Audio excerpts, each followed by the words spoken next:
On April 13, 2020, a faint object approached the inner solar system. At first, it was cataloged as a comet, nothing more than a frozen wanderer. But then the data shifted. Astronomers observed Atlas changing speed, bending its orbit in ways no comet should. A celestial body that should have obeyed the blind mathematics of gravity, instead moved as if guided. For the first time in decades, the sky itself seemed to cut against its own laws. If an orbit can turn like a blade, what does that say about the hand that threw it? Before we continue, consider this. Truths hidden in plain sight are often the most dangerous. If you believe this mystery deserves to be seen, share it, because silence favors those who bury evidence. The official record says, Atlas behaved like a comet, but comets do not perform corrections 3 times in a single approach. Instruments in Hawaii registered sudden deviations, each like a scalpel edge cutting across the calculations. For a moment, the sky betrayed its secrecy. What follows is not a claim, but a trail of anomalies, 6 hours of radar logs erased, a gap in data where the orbit should have been continuous. Astronomers who spoke briefly then fell quiet. Each silence adds weight, not clarity. Picture this orbit, not a drifting arc, but a knife thrust with intent. To the human eye, it may look like a smear of light across the telescope's lens. To physics, it looks like precision. And precision is never an accident. You are not asked to believe. You are asked to look at what was recorded, at what was erased, at what remains unexplained. A body moving as if commanded, a trajectory sharper than any natural path. If the heavens are a script, then this entry is no improvisation. It is a message written in motion, sent across the void. And in that message, something speaks without words. On May 2, 2020, less than 3 weeks after the first orbital deviations were logged, a second anomaly surfaced, the chemistry. Spectrometers aimed at the dim coma around Atlas reported a ratio that should have been noise, yet kept repeating itself as the object brightened. 8 parts carbon dioxide to 1 part everything else that could be confidently identified. For a natural comet, that balance is uncommon. For an engineered release, it would be convenient. And the clock was already running toward a narrow observing window in late June, when Earth's geometry and weather allowed only a handful of clean nights to test the result again. If information like this matters to you, keep your attention here and pass the light onward. Complex puzzles rarely survive in the dark. They survive because people refuse to look away. The official explanations lean toward caution, as they should. Calibration errors, transient plumes, incomplete spectral libraries. A responsible scientist could offer all 3 in 1 sentence, but the data didn't go away. Cross-checks from 2 additional sites returned the same pattern, with minor variations that could be blamed on instrument response. When teams subtracted background and compared the line strengths across wavelengths, the ratio persisted with a composure that felt less like chaos and more like arithmetic. 8-to-1. Not hydrogen, not oxygen, not the expected signature of frozen volatiles in the proportions taught in classrooms and reported in journals for decades. Carbon dioxide dominant, water and trace organics trailing behind. That is not a smoking gun. Sometimes space simply surprises us. But it is the kind of surprise that aligns too easily with an earthly conversation we have been having for years. How much greenhouse gas would it take to thicken the Martian ski? Simulations vary, but their headlines rhyme. On a cold world like Mars, carbon dioxide is the lever. You can argue how long the lever must be, how fast you can push, and what collateral chemistry will rise to resist you. Yet the first move in every serious plan remains the same. Accumulate heat by saturating the air with molecules that trap sunlight, then free additional gases locked in polar caps and soil. The objective is not to build Eden overnight. The objective is to nudge a dead atmosphere toward the edge of breath. Here is where the record grows uncomfortable. On May 18th, a small team presented a closed-door briefing to a European committee, comparing Atlas measurements with modeling work on rapid atmospheric forcing. The meeting minutes are public. The slides are not. The minutes mention unexpected alignment between observed abundances and several accelerated warming profiles tested for Mars. That phrase is careful and uncommitting. It also narrows the field of coincidence. The same week, a graduate student posted a preprint analyzing archival spectra of past interstellar visitors. The paper is still available, and its core point is simple. We have seen carbon dioxide in these objects before, but not in a sustained configuration at this level with this stability while the body approached a heliocentric distance where sublimation should be predictable. The student was careful with language, using might and could like handrails on a steep stair. Even so, the work triggered a familiar response.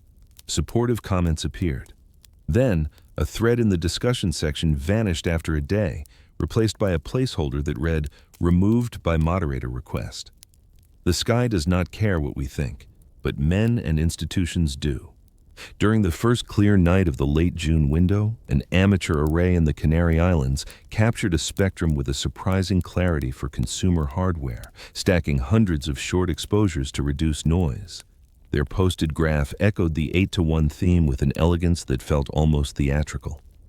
Within 40 minutes, a correction appeared beneath it from a user with a new account claiming the scale was mislabeled. Within an hour, the graph was gone, replaced by a blurred image that conveyed nothing, except the promise that something once existed there. No single piece here can carry the burden of certainty. A ratio by itself is just a fraction. But a fraction can be a fingerprint, and fingerprints, when they repeat in unrelated rooms, point to a visitor who intends to be recognized without being named. When I overlay the chemistry against the calendar, a pattern emerges that neither proves nor dissolves anything. May brought the first clean detections, June brought the window, July brought weather that washed out observation for more than half the month across key latitudes. When clear nights returned, Atlas had rotated enough that the strongest lines fell into a glare overlay from solar activity, a bad luck coincidence that erased the very frequencies everyone needed to recheck. What remains visible is still sobering. Carbon dioxide in that proportion could, if deployed near Mars at the right altitude and velocity, initiate a chain of physical responses we already understand in outline: polar cap sublimation, pressure increase, a shift in the frost line, and the release of additional gas currently locked in regolith and ice. Not a garden, not a miracle, but a push. Enough to move the needle from barren toward marginal, from silent toward the first whisper of weather. There is a counter-argument worth hearing. Carbon dioxide is common in comets, sometimes dominant. Yields vary with composition, temperature, and porosity. A single ratio observed at distance proves little about what lies under the skin of a tumbling object. That is true. It is also true that the lines we are reading come not from a single night, a single instrument, or a single algorithm. They come from a convergence that resisted the noise we expected and survived the excuses we were prepared to accept. On June 29th, a short internal memo circulated inside a North American laboratory, later quoted in a journalist's column. The memo advised teams to suspend public commentary until a consistent compositional framework is established. There is nothing nefarious in asking for discipline, but the phrasing chose its own fate. Within hours, the phrase "consistent compositional framework" was everywhere, detached from context and transformed into a symbol of caution or concealment, depending on who repeated it. Meanwhile, the amateurs kept working. One group used narrowband filters to isolate the emission lines, sacrificing brightness for precision. Another group tried a different tactic, hunting not for the lines themselves, but for the thermal behavior they would imply. Their plan was audacious and imperfect: measure the comet's temperature profile as Atlas crossed similar solar distances, looking for a match to the thermal curve that an outgassing dominated by carbon dioxide might draw. The results were messy, as fieldwork tends to be. Yet the curve bent where the model said it might. The difference between nature and design remained a question. The difference between ordinary and remarkable did not. There is a temptation, when confronted with a pattern that suits our worries, to leap ahead to an author. Resist that leap. Replace the author with a more modest idea: intent. Intent leaves marks even when authors remain invisible. In mechanics, intent looks like an orbit that behaves less like a thrown stone and more like a guided dart. In chemistry, intent looks like a blend that returns to the same ratio across changing conditions, as if following a recipe rather than a thaw. What would a recipe like this be for? On Earth, Carbon dioxide is framed as a problem or a tool depending on whether you are thinking about climate or agriculture. On Mars, it could be both. By thickening the air even slightly, a world opens to liquid moments it has not seen in ages. By lifting dust and shaping seasonal flows, a world signals that it can be pushed, not just observed. Perhaps the recipe is nothing more than a coincidence of frozen history. Perhaps it is a test packet meant to see which systems respond. The difference lies not in the molecules, but in the motive. If intent exists, it hides in the timing. The period between late spring 2020 and the next major solar conjunction limited direct study, while later geometry placed Mars and Atlas in sympathetic positions that any modeler would recognize as favorable for transfer. I am not arguing for a plan. I am reading a calendar that could have been chosen by chance, yet lines up uncomfortably well with the kind of windows engineers try to use and observers struggle to keep. There is also the matter of silence. Silence is not proof, but it is a condition. During those same months, public channels fell quiet while internal meetings multiplied. Colleagues who once answered emails in hours took days. A draft paper that had circulated among peers was replaced by a shorter version with softer phrasing and fewer plots. The content still mattered. The tone had changed. Words that once pressed forward now stepped back. An object can be many things at once. Atlas might be a relic of a system unlike ours, a chemistry lesson from a place where carbon dioxide is long-lived and abundant. Atlas might be a messenger from a time before our categories hardened into the comforts that keep us calm. Or Atlas might be a device whose behavior will only make sense when the pieces are placed in order months from now, at a distance we cannot change. The only honest position is the one that keeps counting. The ratio was measured. The ratio persisted. The ratio aligns with hypotheses that reach beyond tradition without abandoning physics. If that alignment stands through the next window, the question will not be whether carbon dioxide is present. The question will be why it insists on appearing like a signature rather than a smear. If amateurs can separate the signal from the fog with equipment that fits on a patio, why do the largest mirrors give us less? Maybe that is unfair. Ground truth is hard, and professionals work under rules that prevent premature claims. But listen to the pattern beating beneath the debate. It says, look again. It says, do not accept the blur as an answer when it can only ever be a placeholder. The sky will not explain itself on command. We have learned that lesson too many times to forget it now. Still, there are hours when the veil thins. On nights when the wind cooperates and the software behaves, you can hear the hiss of data turning into meaning. If those hours return and the ratio holds, then we will be obligated to ask the question that has paced this chapter like a shadow. Is Atlas simply a cold archive of carbon chemistry, or could it be a carefully mixed note tuned for a red world waiting for heat? The knife turned in Chapter 1. Here in Chapter 2, the recipe repeats, a path that looks guided, a blend that looks chosen, a silence that grows louder with each attempt to call it ordinary.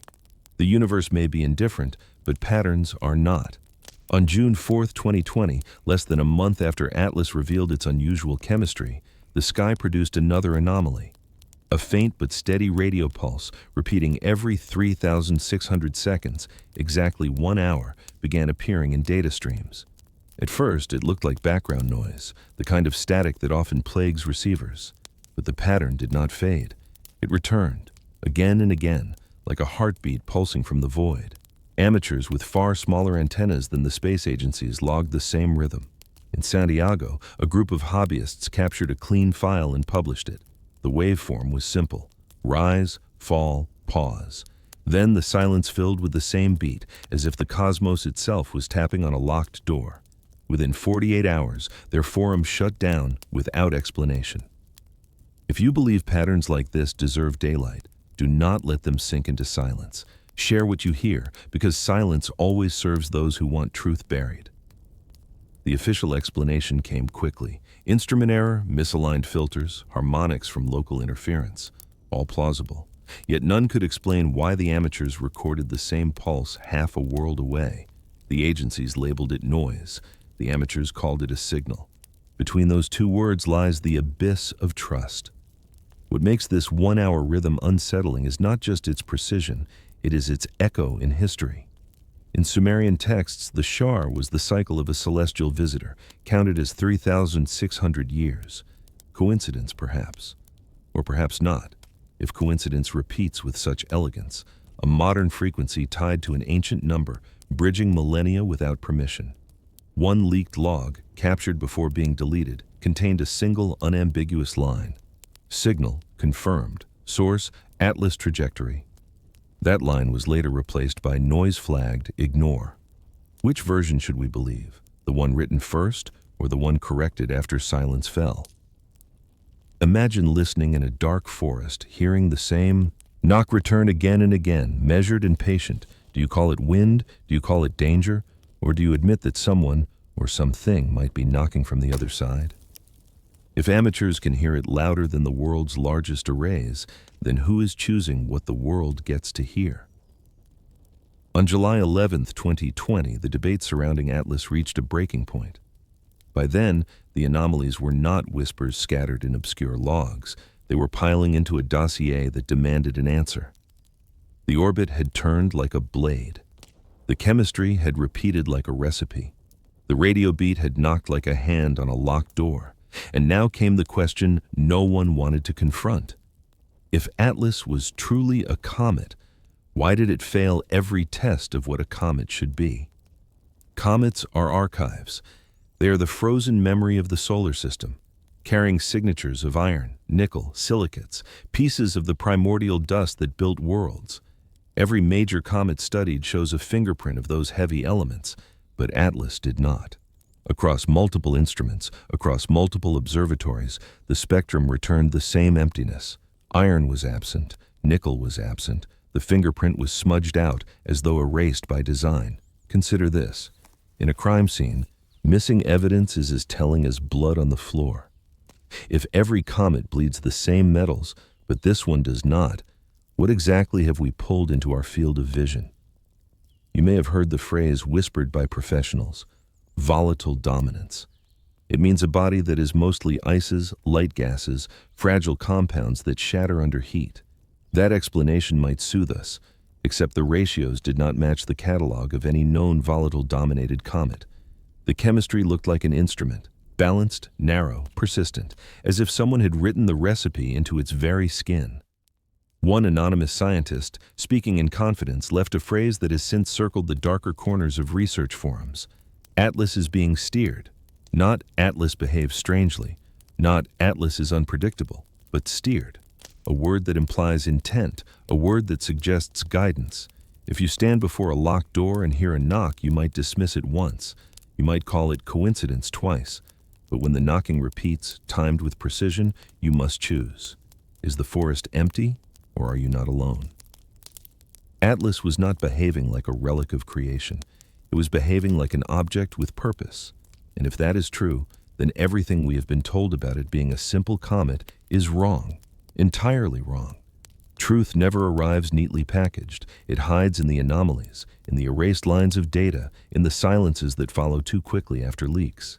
What we have here is not the randomness of ice and dust, but the fingerprint of intent.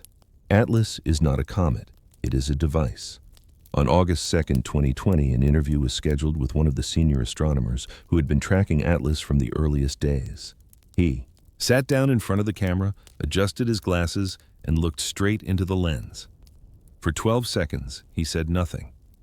Then he shifted his gaze to someone off-screen. The interview ended there. The footage was never aired, and the institution later claimed the scientist had withdrawn due to illness. Why does silence feel heavier than speech? Because silence is rarely neutral. It is chosen. In the following week, a high-resolution image of Atlas briefly surfaced on an academic data server. Clearer than anything NASA had released publicly, it showed a surface scarred not by random fractures, but by angles. Straight edges where nature prefers curves. The file was downloaded by a few, mirrored by fewer, and then vanished within 12 hours. The server administrator cited technical maintenance. When the image returned, it was a blur, smoothed beyond recognition, with the NASA watermark missing. You might ask, why alter a watermark if the photo was genuine? Why remove a symbol of authenticity unless the photo itself had become dangerous? Colleagues began noticing a pattern. Researchers who once spoke openly in conferences now paused when Atlas came up, offering rehearsed lines. The data is inconclusive. We should wait for more analysis. This is not the right time for speculation.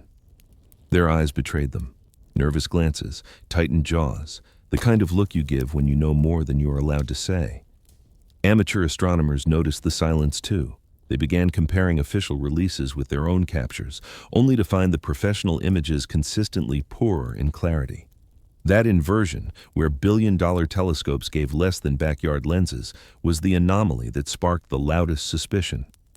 And suspicion grew because silence does not erase curiosity. It multiplies it. Imagine looking into someone's eyes, expecting truth, and finding a wall instead. That is what the scientific community saw in its own reflection that summer. A wall of silence where knowledge should have flowed. The question is simple. If Atlas were truly ordinary, why would extraordinary measures be taken to hide it?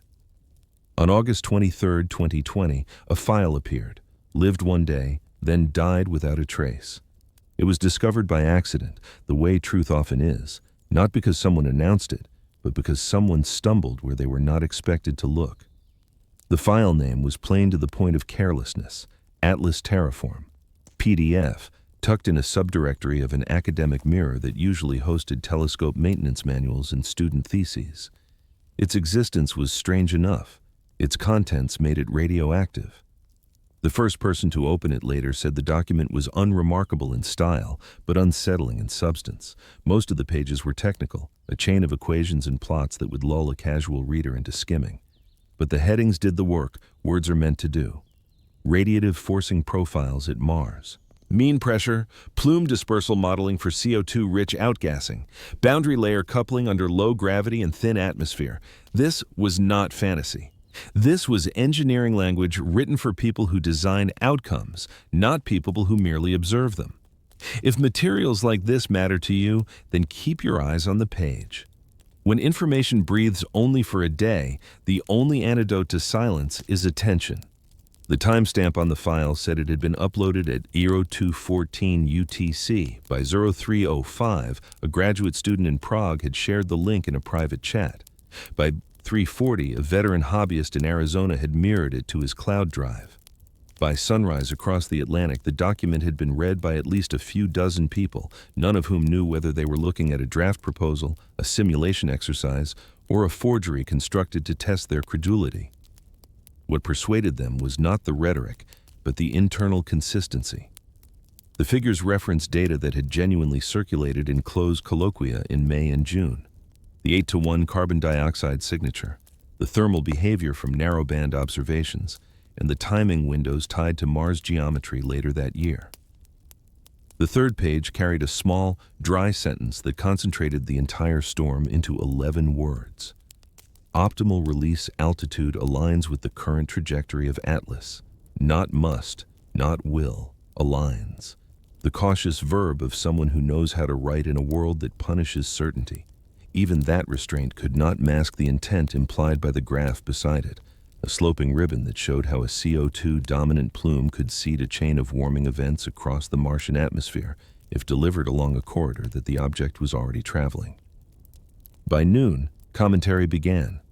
Some readers argued the file had to be a scenario analysis, the kind of speculative modeling teams sometimes produce to test instruments and observation plans. Others said the math was too clean for a student project and too pointed for a routine white paper. The strongest claim came from a researcher who recognized a plot style used by a European lib. The axis labels, the color palette, the way the uncertainty bands were shaded. He would not name the lab. He did not need to. Those who had been in the rooms knew. At 1421 UTC, the hosting directory returned a 404. An hour later, the entire domain displayed a maintenance page. Routine updates, it said. Nothing to see here. Meanwhile, mirrors flickered. The link in Arizona died. The chat in Prague went silent. On a forum where amateurs usually exchanged calibration tips, a thread titled Terraform File appeared, gathered 30 replies in 20 minutes, and vanished a minute later. No explanation, just removal. One copy survived long enough to be examined more carefully, and it added a detail that turned skepticism into unease. Buried in the appendix was a reference to a compositional convergence table, a tidy grid comparing lines observed by 3 independent sites. The grid listed dates that matched our previous windows, and it included a footnote about a planned recheck that never happened because of weather. None of this proved authorship. All of it matched the world as we remember living it. When fabrication mirrors reality too precisely, we have to ask whether reality is being filtered rather than invented. Late in the afternoon, a screenshot began circulating. It showed the last page of the document, stamped with 2 words nobody wanted to see: Top Secret. In the corner, a crest that looked vaguely ecclesiastical, too ornate for a university, too embellished for a research consortium. Those who shared the image claimed the server that first hosted the file traced back to a block of addresses often used by institutions in Rome. Others countered that anyone could spoof an address. Both positions could be true. The address range might mean nothing. The stamp might be decorative theater, but the stamp did its job. It made readers feel they were trespassing. Within 24 hours, a counter-narrative settled in. A spokesperson for a European committee stated that no official document by that title had ever been circulated, and that no such modeling effort was under review. A separate lab issued a brief note reminding the community that students sometimes labeled draft class projects with overly dramatic titles, and that these should not be confused with formal research. It was a reasonable statement. It also sidestepped the question the file had actually raised. If this was a student project, why were the graphs echoing restricted meeting minutes? If this was a prank, why did it dovetail with data the public had not yet seen? There is a principle investigators keep close when evidence is scarce. Weigh the behavior around the thing as carefully as the thing itself. The behavior here told its own story. Rapid takedowns, synchronized silences, apologies that clarified nothing, and a steady drum of reminders not to jump to conclusions, spoken in a tone that implied the conclusion had already been reached somewhere you were not invited to sit. That night, an amateur in Lisbon published a measured analysis of the PDF's equations, arguing that whether the file was official or not, the assumptions it used were within the mainstream of current planetary climate modeling. He compared the plume dynamics to classic work on Mars dust storms and traced the boundary layer math to a standard text. In other words, nothing in the skeleton was exotic. The strangeness lay in how the bones had been assembled to point at a living object with a known path. The post gathered quiet applause. 3 hours later, his domain redirected to a blank page. There was one more oddity. An internal memo at a North American lab leaked days later advised staff to avoid referencing any unauthorized frameworks concerning Atlas atmospheric effects in public channels. The memo emphasized that nothing had been proven and that unvetted documents should not drive public understanding. Such caution is wise. Yet the phrase unauthorized frameworks did what legalistic phrases often do. It granted the very status it denied.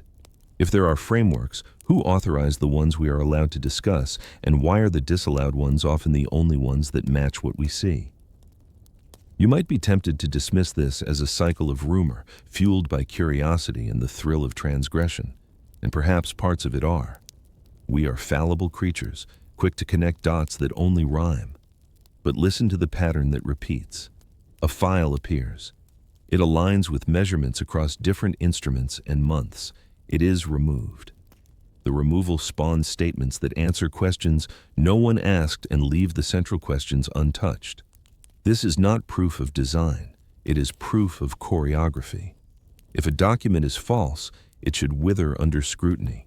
It should be dissected, ridiculed, and left as a cautionary fossil. When a document instead is hurried into a grave and the mourners are told there was never a body, you are right to ask why the shovels were already in the ground. What did Atlas Terraform.pdf truly contain? Perhaps only a thought experiment born of restless minds. Perhaps a breadcrumb that pointed, deliberately or accidentally, toward an interpretation too heavy for public speech. Or perhaps it was the simplest possibility of all, a draft assembled by competent scientists who saw a pattern they were not yet permitted to name, written in language that balanced on the blade between possibility and accusation. The file is gone, the echoes remain. They echo in the timing of uploads and deletions, in the improbable harmony between the document's claims and the night sky's replies, and in the sudden bureaucratic precision that arrives whenever curiosity gets ahead of the approved script. You do not have to accept the document as gospel to accept what its disappearance teaches. Disappearance is action. Action implies motive. Motive begs the question we cannot escape. If the file was nothing, why did everything move to erase it? If the file was something, why were we not allowed to weigh it ourselves? The touchline lands where all the others have landed since this story began. Erasure is itself evidence, not of what the universe intends, but of what institutions fear. We continue because the pattern continues. A turning orbit, a repeating chemistry, a patient signal, and now a paper that breathed for a day. Each piece could be natural. Together, they feel like a sentence climbing toward meaning. Whether that meaning will be admitted in daylight or forced into midnight is not for us to decide. Our task is simpler and perhaps harder. Keep watching, keep reading, keep the copies you are allowed to keep. On September 5, 2020, the world's largest telescopes prepared for a crucial window. Atlas was moving into perihelion, rounding the sun where its true composition should have revealed itself in a blaze of sublimation and dust. Astronomers had been waiting for this moment, because perihelion is when comets shed their secrets. Spectral lines sharpen, tails brighten, and data pours in like water through a breached dam. That is what was expected. What arrived instead was a blackout. For 6 days, the instruments that should have been flooded with information returned almost nothing. Light curves flatlined. The expected surge of outgassing was missing, or perhaps hidden. From Hawaii to Chile, observatories reported the same void.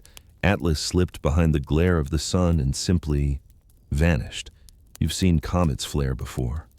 Hale-Bopp in '97 lit up the skies like a banner. Even faint wanderers leave a fingerprint, a bright whisper across detectors. Atlas gave silence, and in that silence, suspicion multiplied. The Chilean observatory at Cerro Paranal was among the first to break the rhythm. On the second night of the blackout, a technician leaked a brief note to colleagues. Total blackout confirmed. Signal dropout inconsistent with solar interference. Screens that should have displayed faint but measurable scatter from dust instead showed static, the kind that feels manufactured, not natural. Within hours, the message was gone from their bulletin.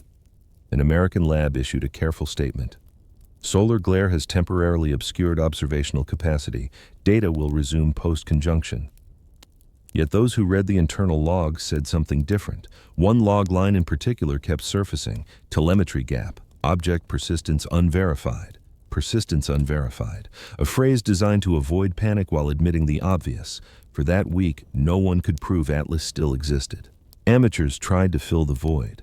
Using backyard rigs and consumer optics, they attempted to capture the faintest glimmers near the solar horizon. One team in southern Spain posted an overexposed frame that showed a thin smear, elongated, faintly rectangular. Not dust, not tail. Something geometric.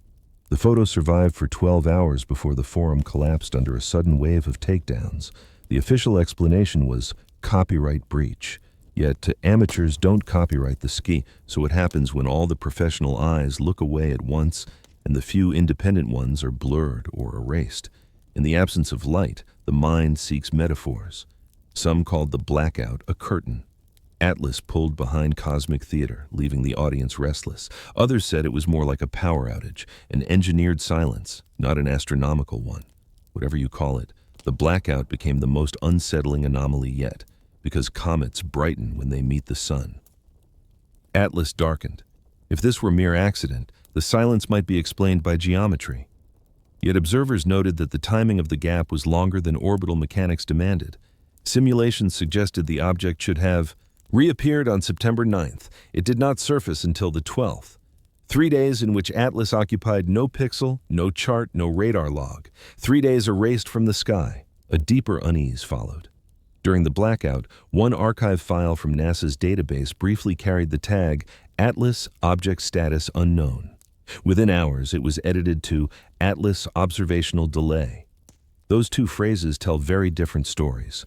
Unknown implies absence. Delay implies inconvenience. Which one was true, and which one do you think the public was meant to hear? Consider this.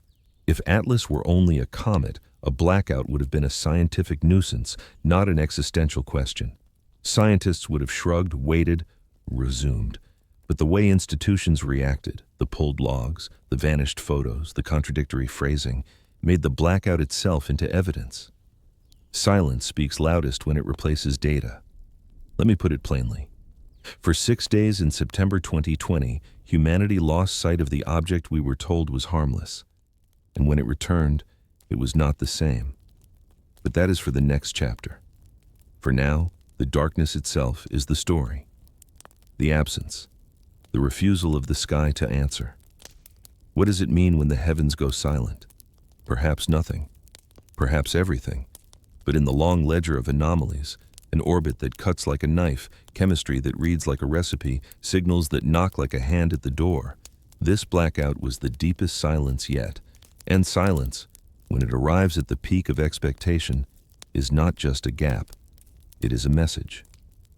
On September 12, 2020, Atlas returned to the sky. After 6 days of nothing, no signals, no images, no confirmations, the object re-emerged from behind the glare of the sun. But what came back was not what had disappeared. The body that re-entered our instrument's gaze carried new wounds. It was brighter, yes, but the brightness was uneven, fractured, as if a shell had cracked. And on its surface, amateur astronomers claimed they saw the impossible, angles. The first clear frame came from a telescope array in South America. The technicians expected the blurred signature of a dust cloud. Instead, the exposure revealed a distortion in the coma, a void where brightness should have been uniform. That void, when enhanced, resembled a cylindrical indentation running parallel to the object's axis. Nature prefers chaos, pits, fractures, unevenness. This was not chaos. This was geometry. If comets are archives of randomness, why did Atlas return with the scar of a blueprint? The anomaly did not remain hidden long. By September 14th, amateurs in Spain and New Zealand had posted stacked exposures that suggested the same feature: a linear depression, unnaturally straight, like the groove of a manufactured part. What startled the community was not only the detail, but the clarity. These were hobbyist images, shot with equipment that fits in a garage, and yet they showed sharper features than the official releases from billion-dollar observatories. A question echoed across forums. If amateurs can see this, why can't the agencies? And an even sharper one followed. Or can they, but won't they show us? The comparison became damning. The amateur photos showed contrast, edges, the strange rectangular void. NASA's public release from Hubble that same week? A blurred smear, monochrome, unconvincing. The timing was too perfect, the difference too stark. Conspiracy or coincidence, the perception was sealed. The clearest photos were being hidden, while the clearest lies were being shown. One chilling post summarized the mood. We live in a world where backyards see clearer than space agencies. Ask yourself why. Inside the silence, a leak stirred. A short message circulated in encrypted chat groups, allegedly from an observatory employee. Reemergence confirmed. Surface feature detected. Internal term, docking scar. The phrase ignited speculation. Docking scar? As if something had once attached itself to Atlas and left behind the mark. As if the blackout was not absence, but activity. Did something happen behind the sun? Did Atlas interact with something we were not meant to witness? Think of the symbolism. A comet vanishes in light, then reappears wounded, changed. Ancient cultures would have read this as an omen, death and rebirth, the sign of gods remaking the sky. Modern science, stripped of ritual, can only call it anomaly, but anomaly does not ease the mind, it sharpens it. By September 16th, debate raged. Some claimed the scar was an imaging artifact, a trick of stacking and filters. Others insisted the feature persisted across independent datasets. The dividing line was not just technical, it was psychological. Those who trusted the official narrative saw noise. Those who doubted saw intent. And once you begin to suspect intent, you cannot unsee it. Imagine looking at the moon and discovering a perfect square etched into its face. Would you call it geology, or would you wonder who carved it? That is the feeling Atlas gave in its return. More disturbing was the shift in brightness. Instead of a steady coma, Atlas now pulsed, fluctuating on cycles shorter than natural jets of gas should allow. Amateurs described it like a flicker, as though something mechanical was regulating output. Natural sublimation releases irregularly, but this had cadence. Cadence is design. Again, no certainty. Again, only anomaly. But anomalies stacked atop anomalies do not dissolve. They weigh down the silence until it cracks. In the official channels, words grew even softer.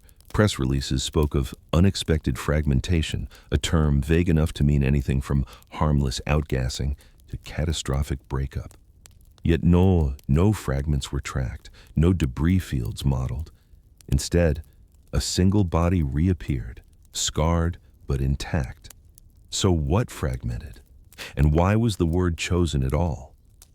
One astronomer whispered off record, "It reemerged with scars. That is all I can say." The scars changed the narrative. Before, Atlas was an anomaly of orbit, chemistry, and signals. After, it became an object that bore marks of activity. It was no longer just what it was what had happened to it. The blackout had not erased the story. It had written the next chapter into Atlas's skin. And scars, unlike numbers, cannot be erased by silence. This was the moment suspicion deepened into dread. For if Atlas could vanish and return altered, then what else could vanish behind the sun? What else could come back carrying secrets written in scars? Perhaps it was still only ice and dust. Perhaps the marks were tricks of light, glitches in optics. Or perhaps, in the most unsettling possibility, Atlas was never meant to be observed continuously. Perhaps its journey included a stage we were never invited to see. We are left with the evidence that survives. Photos clearer from amateurs than from agencies, logs edited after the fact, whispers of docking scars, and a silence heavier than any admission. Atlas reemerged. It was scarred, and the scars spoke louder than any press release. On October 3, 2020, the orbit of Atlas aligned in such a way that its trajectory skimmed uncomfortably close to the corridor, long used for Mars transfer windows. This coincidence, if you call it that, resurrected every unease seeded by the anomalies we've already traced.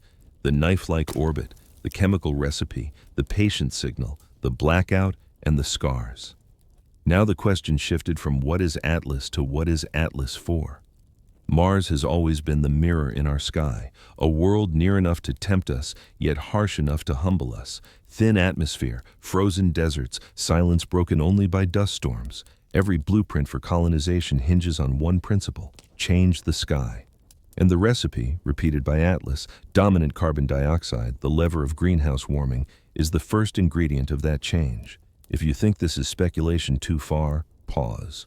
On October 6th, a briefing inside the European Space Agency discussed potential atmospheric implications of sustained CO2 plume delivery to Mars.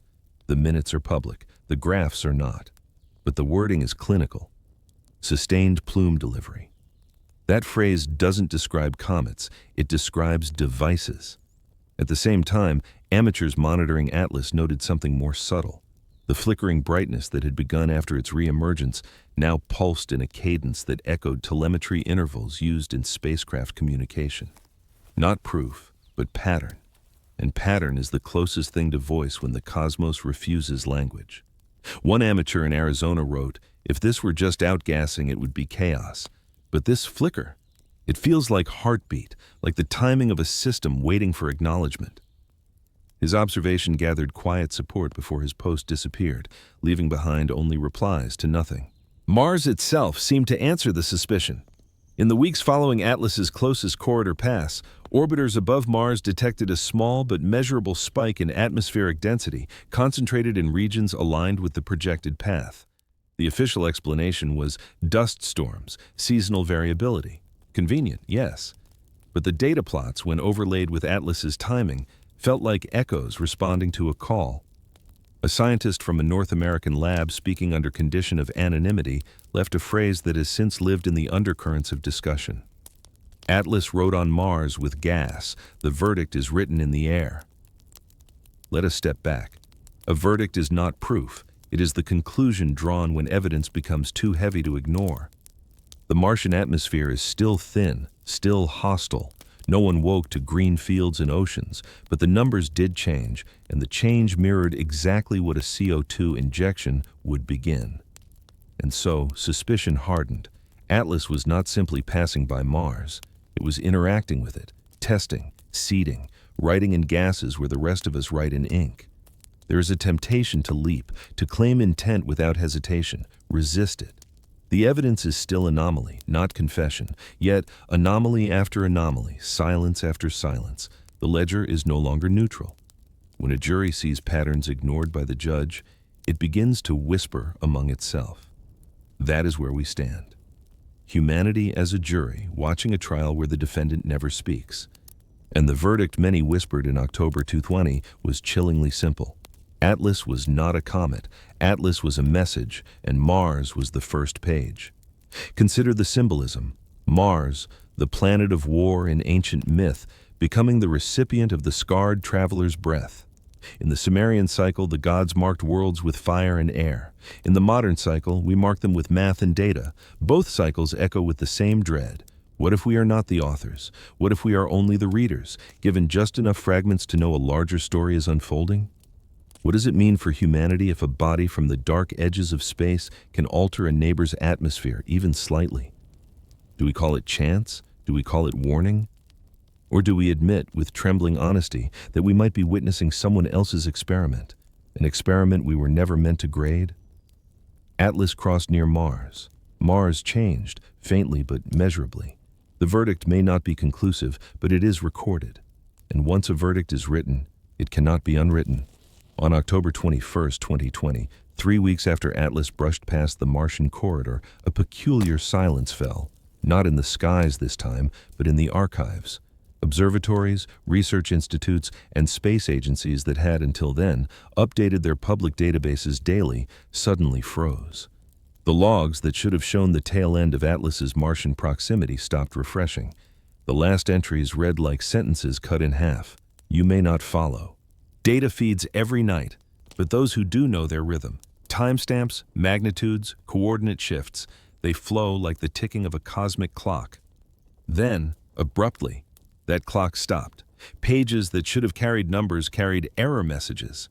And when they returned, the dates had skipped ahead, leaving a blank stretch where Atlas should have been inscribed in the sky forever. Why silence a record if the story is harmless? The amateurs noticed first. In forums dedicated to sharing calibration techniques, they began to complain. Where are the raw logs? Why are the archives rolling back? Within hours, screenshots circulated.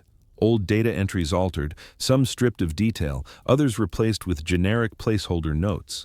One amateur, a retired engineer, compared cached copies on his hard drive to the updated files online.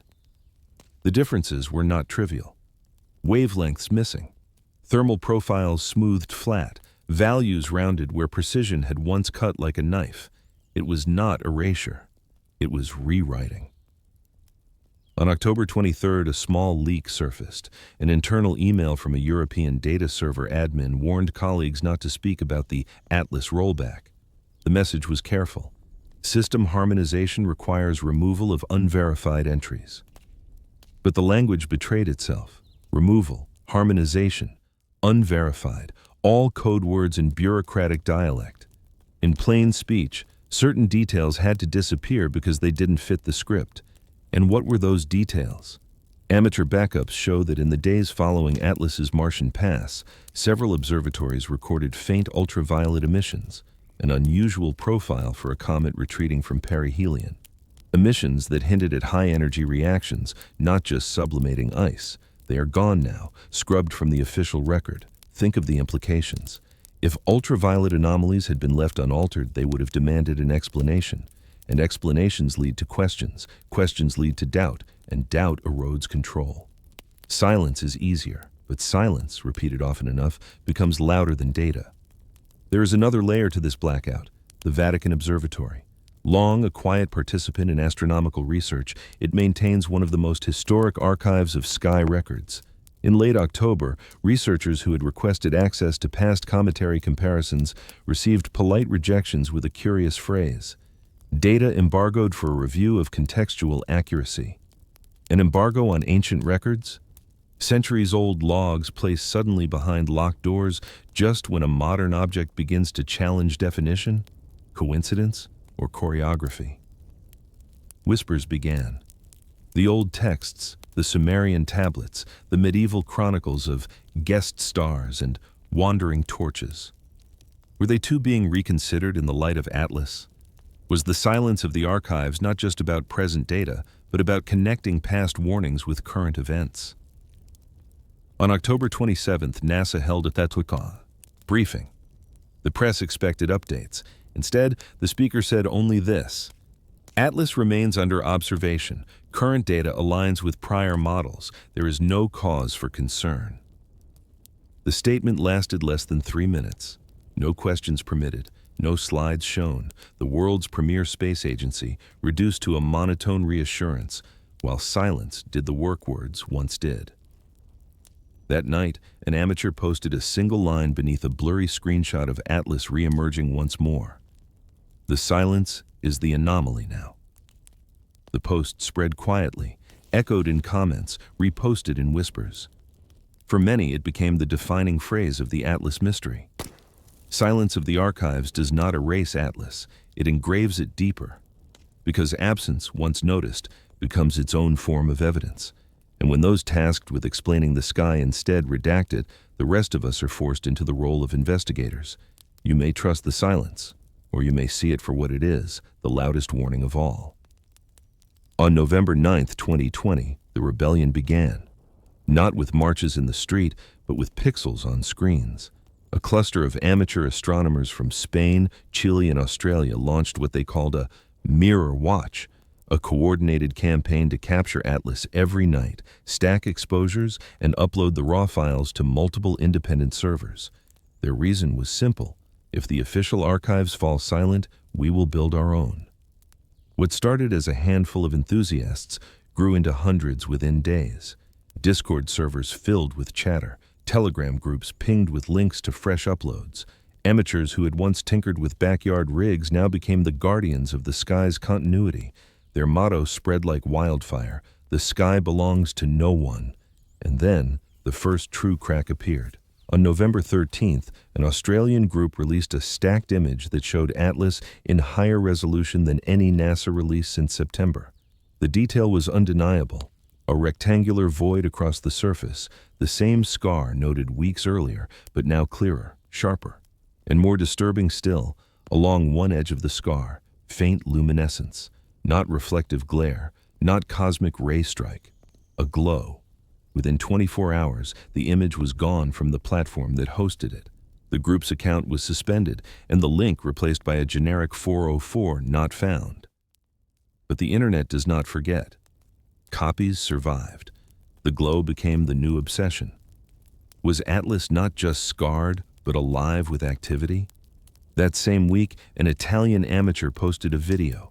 A short time-lapse of Atlas pulsing faintly in brightness every 47 minutes. Not random, not chaotic, timed. And when viewers overlaid the pulse intervals with the 1-hour radio knock recorded months earlier, the numbers almost aligned. The thread's headline said it all: the signal is now visible. Of course, skeptics countered, pulses could be artifacts, stacking errors, noise masquerading as order. But skeptics could not explain why independent groups across continents reported the same periodicity, nor why their uploads vanished so quickly from mainstream platforms. That pattern of disappearance became fuel. The more images were pulled, the more the rebellion hardened. Amateurs began watermarking their captures with open slogans: "Do not erase," "Public ski tai," "If NASA is silent, we are not." And with every upload, every pulsing pixel, the rebellion spread. Atlas was no longer just a comet or even just an anomaly. It was a battlefield between silence and disclosure. On November 18th, a leak surfaced from within one of the groups, a PDF of email correspondence, allegedly from a university observatory, warning students not to participate in unsanctioned monitoring.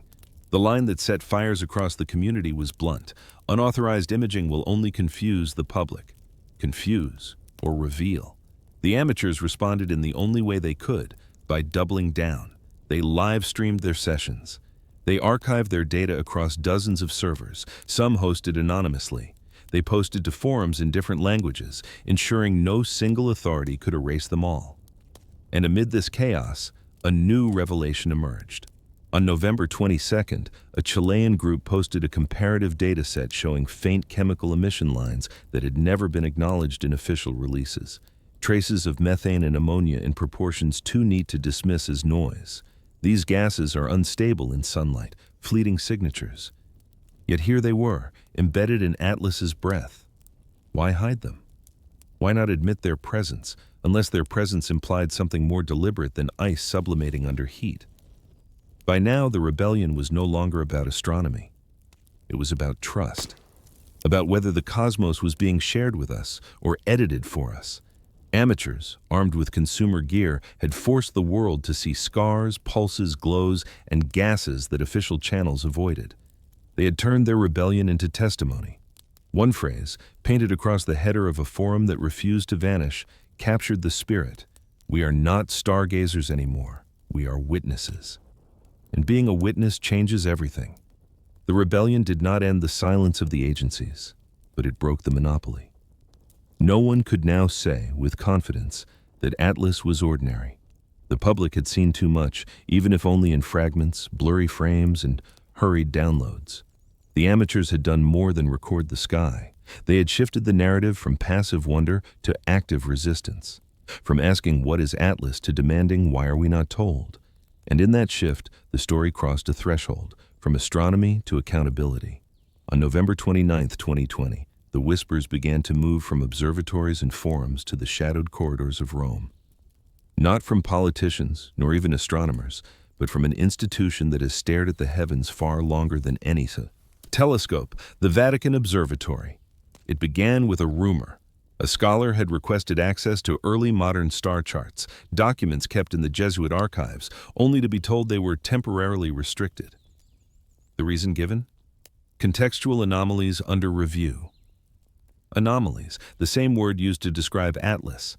Suddenly, a centuries-old collection of parchment maps and journals was treated as if they contained classified blueprints. Why does Rome, guardian of the past, suddenly close its doors when the present sky begins to burn with questions? On December 2nd, an Italian newspaper published a short article about unusual archival restrictions, noting that requests for cometary records from the 15th and 16th centuries had been placed under embargo. The article vanished within 24 hours, replaced by an error message. But screenshots survived, and in one paragraph, a single sentence lingered. References to the wandering torch and the silent messenger have been pulled for contextual review.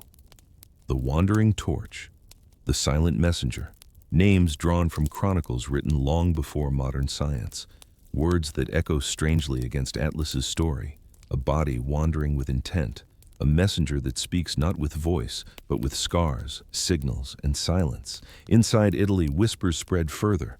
Priests connected to the observatory mentioned off-record that patterns had reappeared. The word patterns is vague in theology but precise in science. What patterns? Alignments of past sightings with current anomalies? Recurrences in timing, chemistry, or orbit? We do not know. But the silence spoke. When the Church, so eager to catalog, to preserve, to display, suddenly hides its oldest sky records, it is not because the pages are fragile. It is because the meaning is. A strange leak then surfaced on December 5th. A scanned fragment of a Latin manuscript, barely legible, circulated on encrypted forums. It contained a passage translated loosely as, "A blade of light that carves the heavens, whose breath stirs the red world, whose return shall mark the silence of kings." The provenance is debated. Some say it was forged, others that it came from the Jesuit astronomers of the 1600s. Yet the phrasing is haunting. A blade of light, the red world. Silence. The echoes of Atlas whispered across centuries. Think about this. Ancient chroniclers wrote in metaphor, but metaphors often carry seeds of observation. A blade of light recalls the knife-like orbit. The breath that stirs the red world mirrors Atlas's chemical influence on Mars. The silence of kings might not mean monarchs at all. It might mean institutions, leaders, authorities who fall mute when asked for truth. Coincidence? Or prophecy repeating in patterns of data and denial? Rome has always been a keeper of secrets, but secrets about the scame? That is different. For centuries, the heavens were not only a field of study, they were a theology, a script written by the divine. To find something in those heavens that resists both science and faith is to risk unseating the oldest order. So perhaps the archives did not close to protect fragile pages. Perhaps they closed to protect fragile belief. One Italian amateur astronomer put it best when he posted, before his account was suspended, "When Rome silences the past, it is because the past speaks too loudly to the present." And here we stand, caught between what our instruments see and what our archives will not show. Between anomalies written in pixels and warnings written in ink. The result is the same: silence, the heaviest evidence of all. So what do the whispers from Rome tell us? That Atlas may not only be a story of now, but a story that has echoed before, hidden, renamed, sealed, until the pattern forced itself back into the light. The silence of archives we can explain as caution. The silence of institutions we can explain as politics. But the silence of centuries-old records, withdrawn at the exact moment the sky repeats their imagery, that silence we cannot explain away.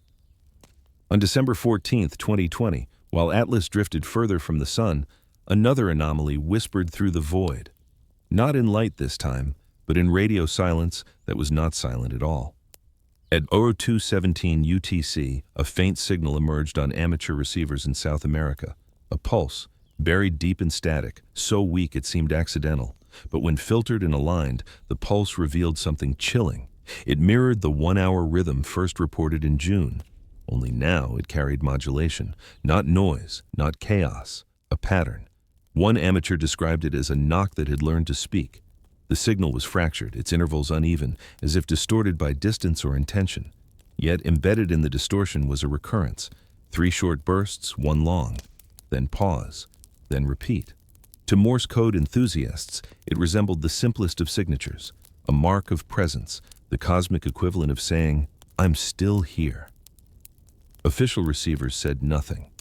NASA's Deep Space Network logs for that day are publicly available, but oddly, the window that covered 02:03 UTC is missing from the published dataset. A gap, just as there was in April, a pattern of disappearance to match the pattern of the signal. Coincidence? Or choreography? The amateurs acted quickly. Within 12 hours, spectrograms of the shadow signal appeared across forums, bright stripes against a black background, faint but unmistakable. The stripes curved with Doppler shifts consistent with Atlas's trajectory. It was as if the signal itself clung to the object, rising and falling with its movement. And then, predictably, the forums began to vanish. One by one, threads locked. One by one, accounts deleted. But the screenshots had already spread. The shadow signal could not be silenced once it had spoken. Why does a comet knock in radio bands? Why does it repeat? Intervals across months, intervals that now evolve into rhythm? If this were interference, why would it align with orbital motion? If this were equipment error, why would amateurs across continents hear the same fractured cadence? The explanation offered by agencies was clinical, artifact of local interference. Yet no one explained why the artifact was global, why it carried structure, why it vanished from official logs even as backyard dishes captured it. Here is the deeper unease. Signals define relationships. In nature, randomness dominates, but signals, especially repeated ones, imply exchange, a call and a response, a code awaiting recognition. The shadow signal felt less like astronomy and more like communication. Some dared to ask, was this Atlas speaking or Atlas relaying? A transmitter of something larger, unseen, silent except through its scarred messenger. In encrypted circles, a leak appeared. Supposedly from a technician at a European ground station, it contained a single line. Shadow echo consistent, internal note, non-terrestrial modulation flagged. The authenticity cannot be proven, but the phrase, non-terrestrial modulation, spread like wildfire, and so suspicion deepened. Atlas was not just a body, it was a node. The implications are staggering. If the signal is real, then Atlas is no longer anomaly. It is participant. A participant in a conversation we cannot yet translate. And if it is participant, then who is the other voice? Perhaps silence itself is the answer. Silence from agencies, silence from archives, silence from Rome. because admitting a signal would mean admitting a sender, and admitting a sender would unravel every comfort we have built about the sky being empty. The shadow signal did not roar. It whispered. But whispers, when forbidden, cut deeper than shouts. For those who heard it, the cosmos was no longer a void. It was a forest. And in that forest, someone, or something, had knocked again. On December 28, 2020, Atlas was tracked once more, this time by dual observatories working in tandem across hemispheres, one in Hawaii, the other in Chile. The goal was simple: capture simultaneous data and compare results, a basic safeguard against noise. But what emerged from that night was not clarity, it was fracture. At 04:15 UTC, the Hawaiian instruments reported Atlas's coma swelling, a brightening of nearly 20%. At the exact same moment, the Chilean telescope recorded the opposite, dimming, as if the light had been siphoned away. Two instruments, two continents, one object, yet the data pointed in opposite directions. Which one was true? Or were both true, reflecting a deeper anomaly, that Atlas presented different faces to different eyes? The findings were uploaded briefly to a shared academic server. For 47 minutes, the world could see two charts that should have overlapped, but instead diverged like broken glass.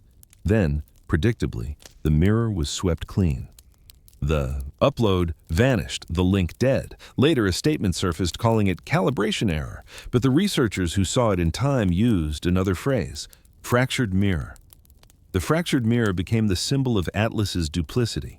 It suggested an object capable not of reflecting the same truth, but of splitting it, presenting one reality here, another there. A comet that wore masks. Amateurs, already emboldened by their rebellion, tried their own double observations. Pairs of hobbyists across continents coordinated exposures within the same hour. What they found deepened the fracture. In one case, a German team recorded Atlas with a faint greenish glow, while a Canadian group, nearly simultaneous, logged it as stark white. Different colors, same moment. Could atmospheric conditions explain it? Perhaps, but the timing, the precision, the repetition of the divide, it felt engineered, as though Atlas itself resisted singular description. Think of the implications. If an object can appear differently depending on who looks, then truth itself becomes relative. Science, built on replication, shatters. The fractured mirror is not just a problem for astronomy, it is a problem for trust. And trust was already thin. Whispers soon followed. A leak from a Scandinavian institute claimed their internal report used a forbidden word: phase masking. A technique in optics to control how light is seen, one pattern here, another there. If natural, it was unprecedented. If deliberate, it was terrifying. Because phase masking is not the behavior of a rock, it is the behavior of a device designed to conceal. By January 2, 2021, the fractured mirror had become legend in the forums. Users created collages of conflicting images, overlaying them to show the impossibility. Some saw structure in the overlap, the scars aligning into sharper geometry, the flicker resolving into almost rectangular outlines. Others warned against pareidolia, seeing shapes where there are none. Yet even they could not dismiss the raw fact: Atlas refused consistency. Consistency is the bedrock of science. An object that defies it is either mismeasured or misdescribed. So what does Atlas mirror back to us? That the universe may not obey the simplicity we crave. That the thing we call a comet may not want to be known. Or worse, that it wants to be known differently, depending on who is watching. The fractured mirror does not show us Atlas. It shows us ourselves, our desperation for one story, confronted with the possibility of many. And in that confrontation, another silence grew.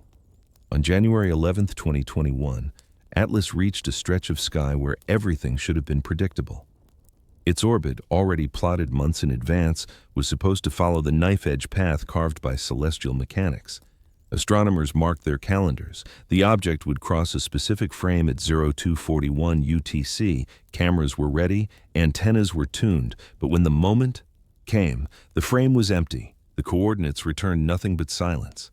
For 3 hours, observatories searched the expected corridor. Some logged faint streaks that dissolved into noise. Others captured stars, but no moving target.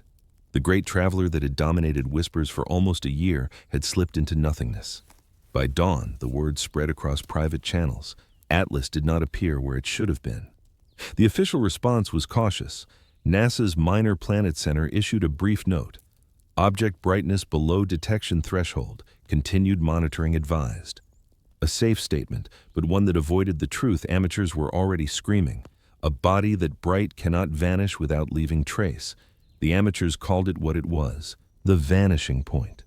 In forums, screenshots poured in, empty star fields where Atlas should have been, frames compared side by side with earlier nights. On the 10th, there was a scarred, flickering traveler. On the 11th, the sky was blank.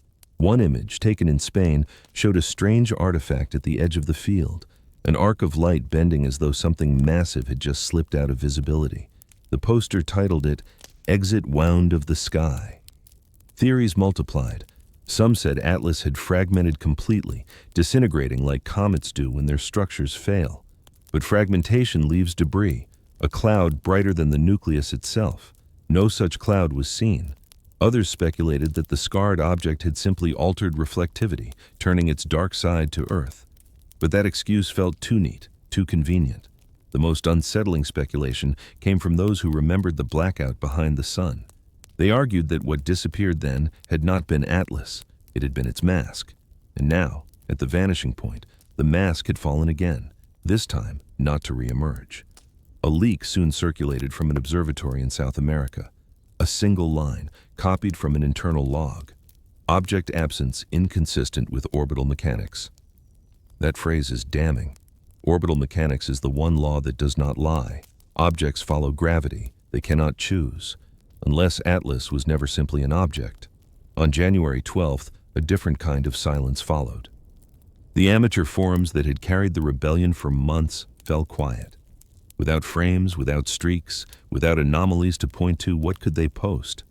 The absence itself was too fragile to prove. The rebellion had lived on pixels. Without them, all that remained was faith and doubt. Yet some clung to the anomaly. In Lisbon, one team reported faint radio noise at the old knock frequency, as though the shadow signal pulsed on without a body to host it, a signal without a source, an echo without a voice. If true, it suggested that Atlas had not vanished. It had only shed visibility, leaving its whisper intact. What is the vanishing point, really? It is the most terrifying of anomalies, not what appears, but what fails to appear. We can explain a scar, a flicker, a glow. We cannot explain a disappearance. The cosmos is relentless in its bookkeeping. When a body vanishes from its ledger, the error is not in the sky, it is in what we believe we know. The vanishing point was not merely the loss of Atlas, it was the loss of certainty. For a year, we had tracked something that defied labels but obeyed visibility. Now, even visibility was gone. What remained was silence, and silence is heavier than data. If a comet can disappear in plain sight, what else can vanish when no one is looking? On January 27, 2021, 2 weeks after Atlas slipped into nothingness, the night sky betrayed a secret. It began with a single amateur in Finland who captured a faint glimmer while testing his equipment against the aurora. A dot where no catalogued star should be, pulsing faintly in the region Atlas once occupied. At first he dismissed it as a sensor glitch, but then the dot pulsed again, and it pulsed in rhythm. Not the erratic flicker of cosmic rays, not the chaos of noise, but the same fractured cadence that had haunted radio receivers weeks before. 3 short, 1 long, a whisper of persistence, as if the vanished traveler had left behind not a body, but a light, a forgotten light. By January 29th, confirmations arrived from across latitudes. Observers in Canada, Brazil, and South Africa independently reported the same anomaly, a faint source emerging intermittently, always at the edge of visibility, always in the place where Atlas's orbital path would predict a ghost to appear. The official channels were silent. The Minor Planet Center issued no update. NASA's trackers showed no new detections. Yet the amateurs compared their timestamps and discovered a chilling alignment. Every pulse of light coincided with the shadow signal still echoing faintly on shortwave radio. The vanished body, it seemed, had not left us entirely. It had changed medium, from matter to message, from orbiting object to flickering beacon. Theories exploded. Some argued Atlas had fragmented into a debris cloud whose reflective geometry produced the pulses. Others claimed the light was a projection, an emission of energy not natural to comets. A few dared to whisper the most unsettling possibility, that Atlas had always been more transmitter than traveler, and that its vanishing point was not an end, but a transition into something that no longer needed to be seen, only to be felt. One forum thread captured the mood. It's like watching a lighthouse after the ship has sunk. The light is still calling, but the vessel is gone. The phrase spread, haunting in its simplicity. A lighthouse with no keeper, a signal with no sender. Yet the cadence of the light refused to fade. Observers tracked it over nights, noting its endurance. Where a comet's brightness should fade with distance from the sun, the forgotten light did not. It held, it pulsed, it remembered. A small leak then surfaced, allegedly from within a European observatory. The note contained only one line: object no longer extant, residual luminosity classified as anomalous beacon. Anomalous beacon, two words that carry the weight of both science and myth. Beacon implies intent, anomalous admits fear. Together, they rewrite the story from comet to message. The forgotten light is not bright enough for the casual sky watcher. You cannot step outside and see it with naked eyes. But that is what makes it more unsettling. It hides in thresholds, between certainty and imagination, between data and faith. Too faint to dominate the sky, too consistent to be dismissed. It is the ghost of Atlas, etched not in rock or ice, but in intervals of light and silence. If Atlas was a blade that cut across the heavens, then the forgotten light is the scar left behind. A scar not on the object, but on our perception. It tells us that disappearance is not erasure, that silence is not absence, that what we thought we lost may have only changed form.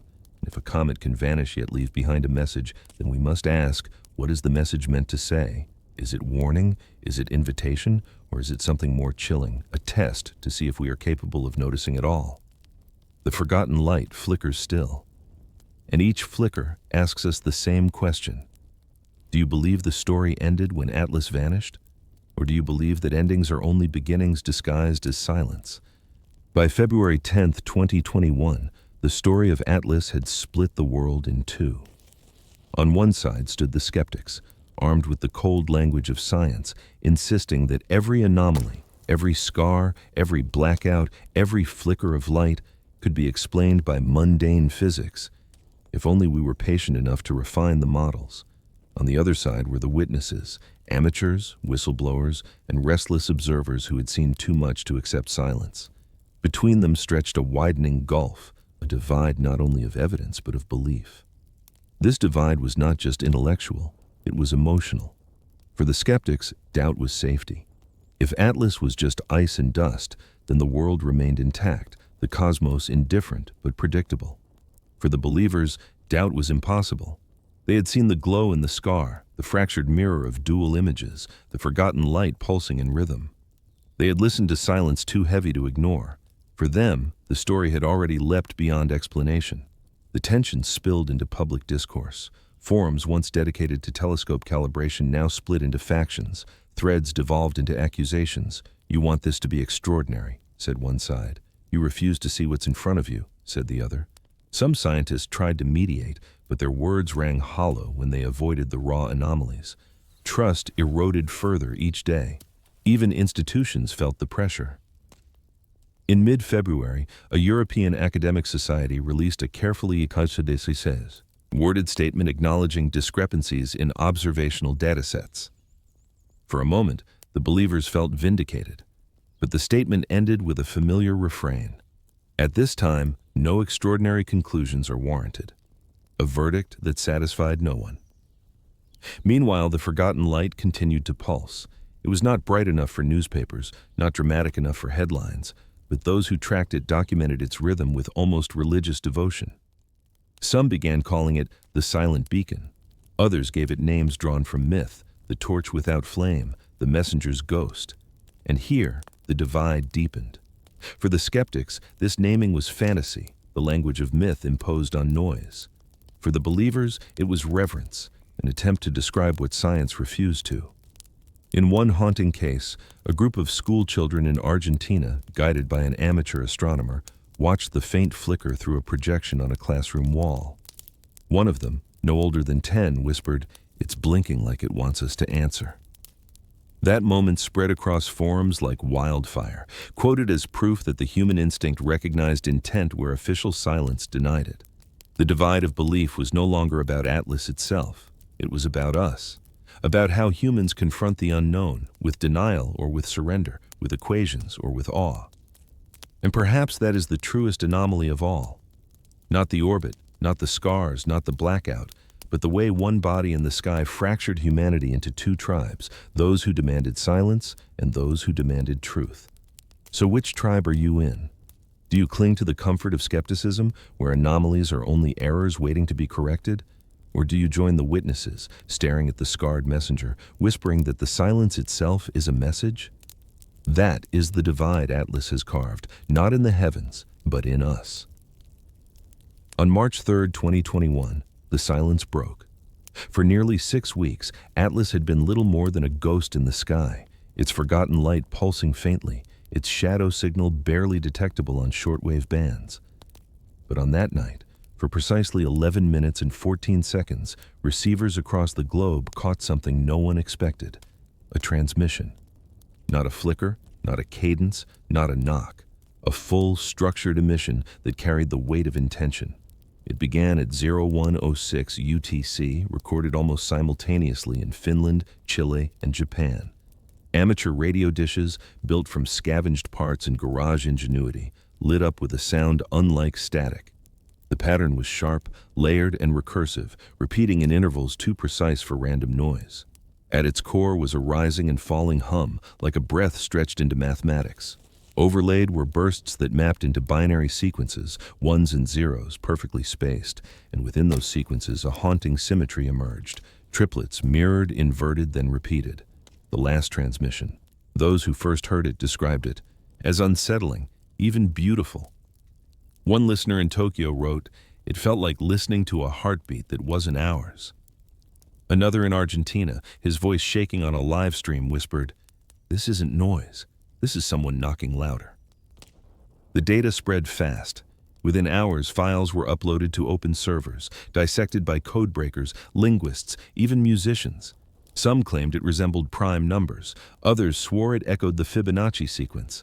A few heard something deeper, almost organic, like whale songs stretched across cosmic static. What everyone agreed upon was this: it was not random. Official reaction was immediate and predictably cautious. NASA and ESA both issued identical statements. Reports of unusual radio interference are under review. Current evidence does not indicate extraterrestrial origin. But the amateur logs spoke louder. Hundreds of receivers across multiple continents had captured the same sequence at the same time, all aligned with Atlas's projected position. This was not interference. This was source. And then came the silence. By 0118 UTC, the signal ceased.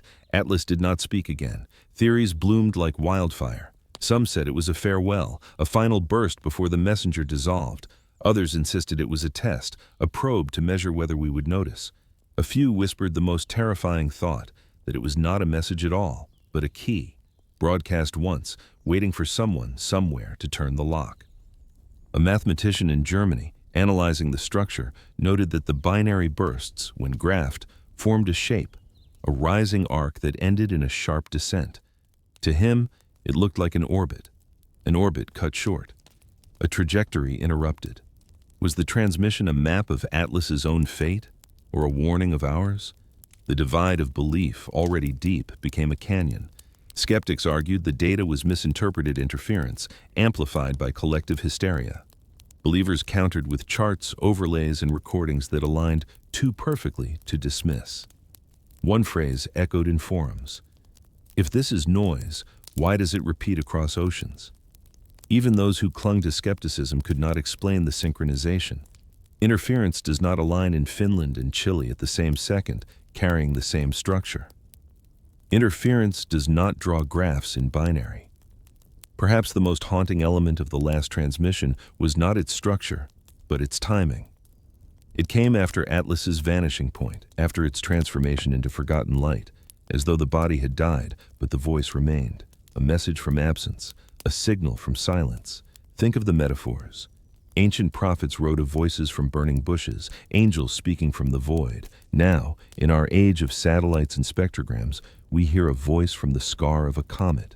The medium changes, the unease remains. The Vatican archives stirred again. On March 8th, a researcher leaked a translated fragment from a 14th century chronicle, once dismissed as allegory. The wandering torch fell silent, but on the third season it spoke with numbers, and the rulers turned their faces away. Coincidence or prophecy repeating in the cadence of Atlas? The whisper spread. Had we heard this story before, centuries ago, in metaphors we failed to translate? And here is the riddle that lingers. If the last transmission was meant for us, why only once? Why so brief? Why in a form that flirts with comprehension but denies certainty? Unless certainty was never the point, unless the point was simply to remind us you are not alone and you are not in control. The silence after the signal was heavier than before. Once you hear a voice, silence is no longer absence, it is withholding. Every night after March 3rd, receivers waited, dishes tilted, hoping for another whisper. But the sky returned to only emptiness. The forgotten light dimmed. The radio bands carried only noise. And so the last transmission became a ghost within a ghost, a story that cannot be proven yet cannot be erased. For those who heard it, the cosmos will never be silent again. For those who did not, the doubt remains. Perhaps it was nothing. Perhaps it was everything. So I ask you, if a scarred traveler in the sky spoke once, and only once, what would you do with that voice? Would you dismiss it as static or carry it like scripture? Would you call it an anomaly or admit it as a message? Atlas is gone, its body lost, its scars dissolved into memory. But the last transmission lingers, in files, in whispers, in the haunting rhythm of 3 short and 1 long, a rhythm that asks with every repetition, are you listening? By March 20th, 2021, the focus had shifted from the sky to the numbers. The last transmission had ended, but its echoes lingered in terabytes of recordings, endlessly analyzed by coders, linguists, physicists, and dreamers who refused to let the mystery go. Among them was a mathematician in Prague who first noticed the pattern hidden within the binary pulses, a sequence of ratios, elegant and recursive, mapping not just primes or Fibonacci numbers but something deeper, an equation that did not belong to chance. It began with a triplet of numbers embedded in the bursts, 3.141. At first glance, it looked like coincidence.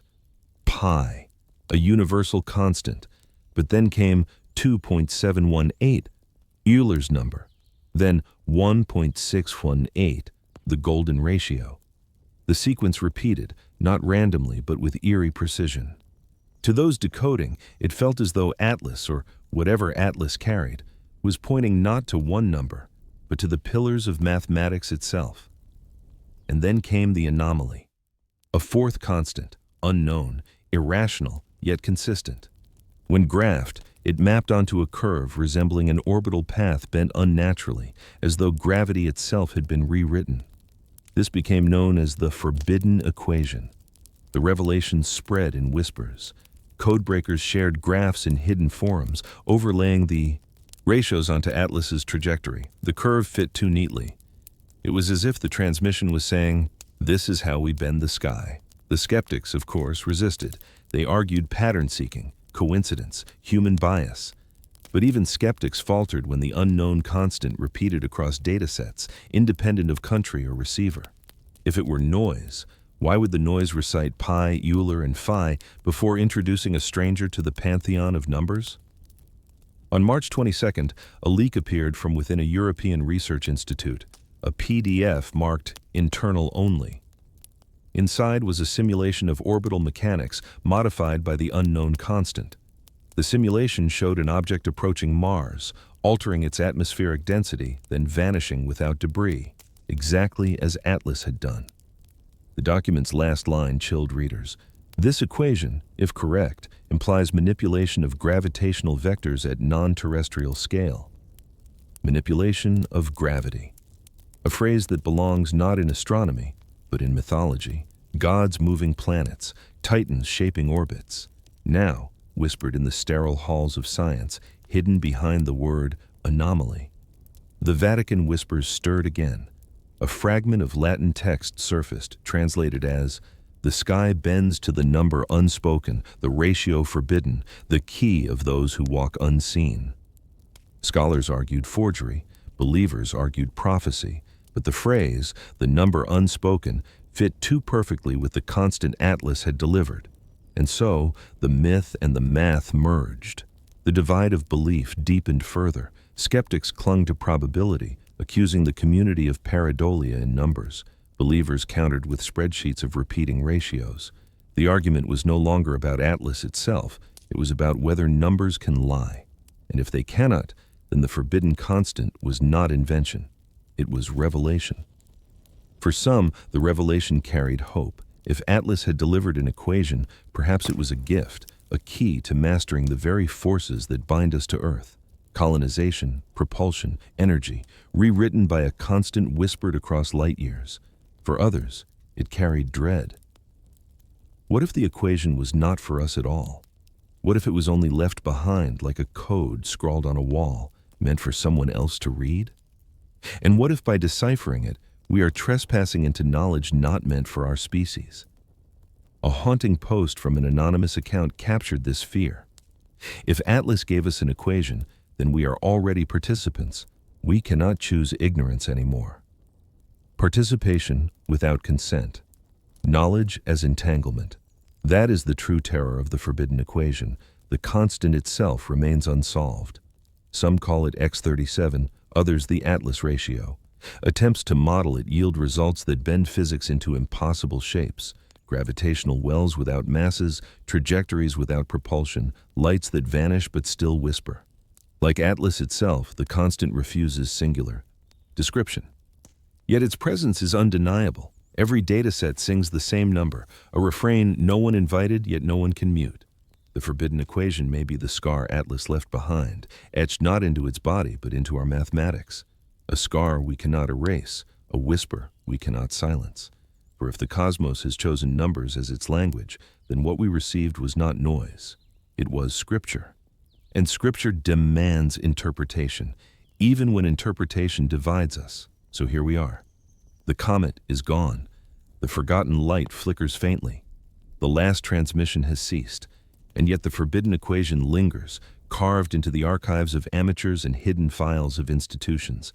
An equation that might be weapon or salvation or warning. And the question remains, why give it to us? Why now? Perhaps the answer is simple and chilling.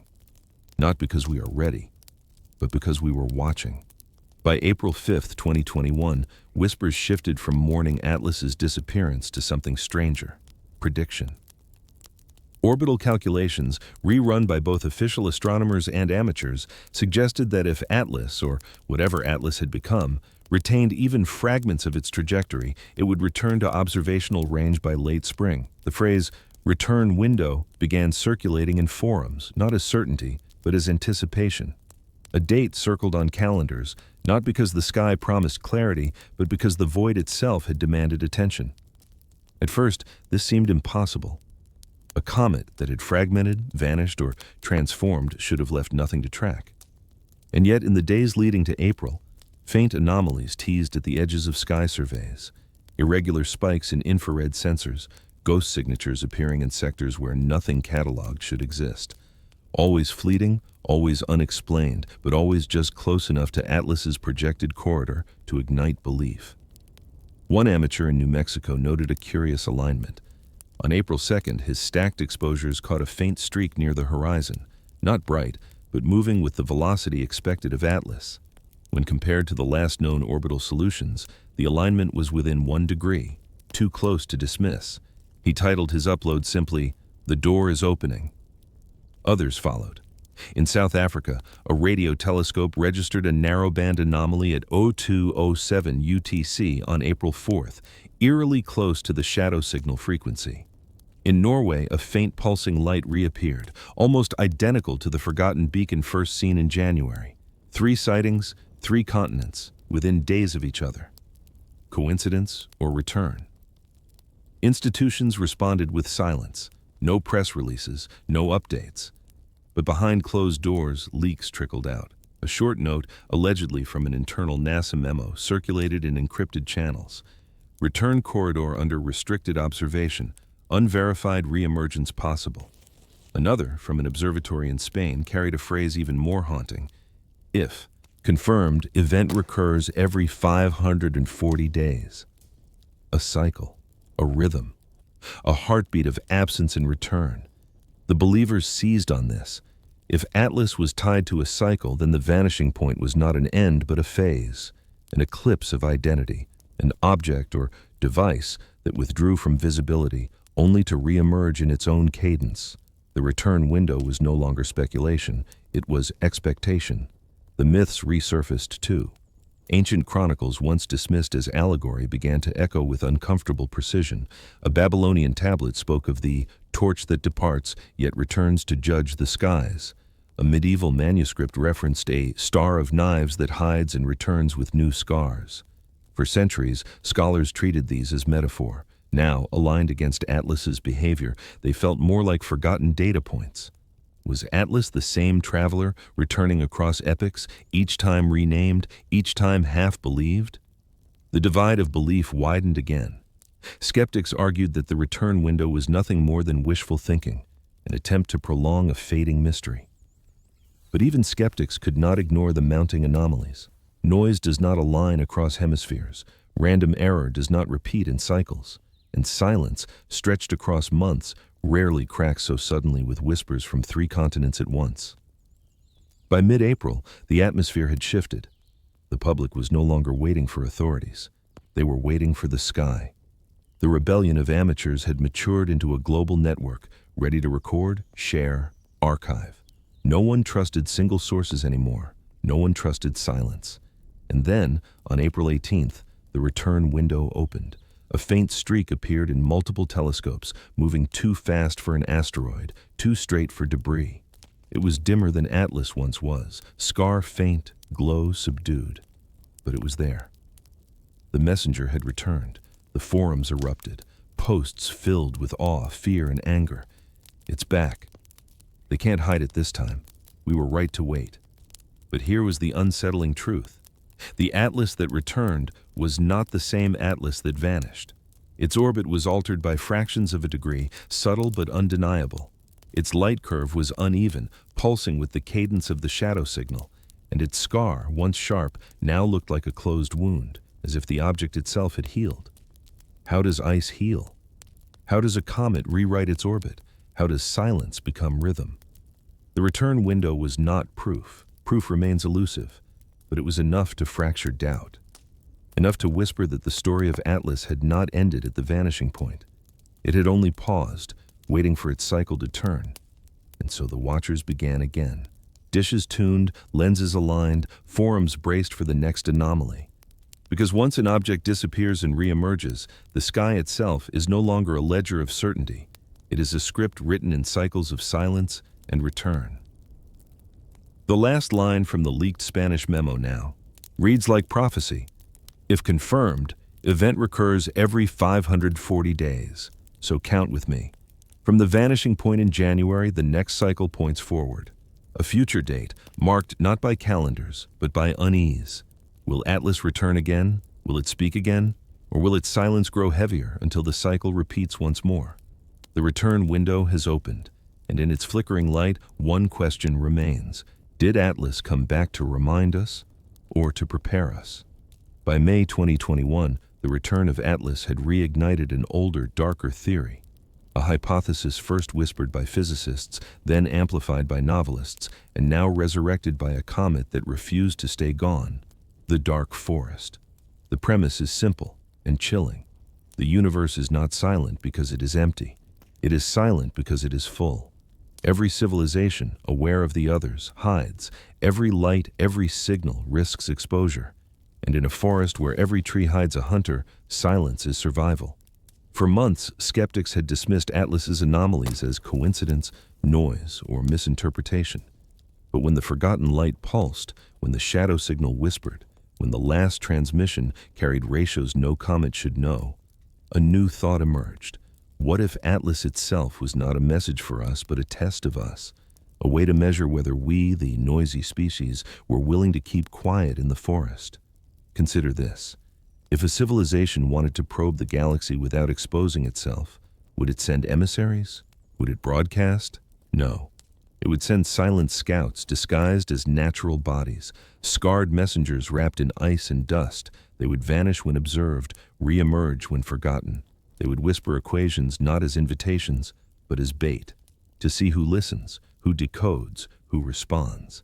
That is the terror of the dark forest. If Atlas is such a messenger, then by listening, by decoding, by broadcasting, by whispering in forums, we may have already given ourselves away.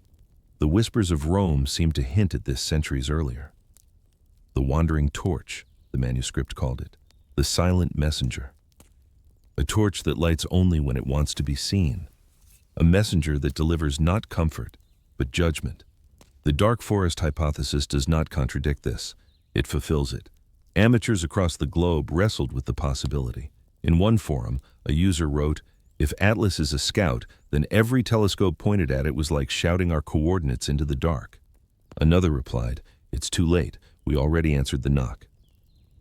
For those who believed, the return window was no gift. It was a warning. Because in the dark forest, when something knocks, the only safe response is silence. And yet silence was impossible. The human heart does not ignore mystery. We pointed, we measured, we shared. We could not look away. A disturbing leak emerged from within ESA in mid-May.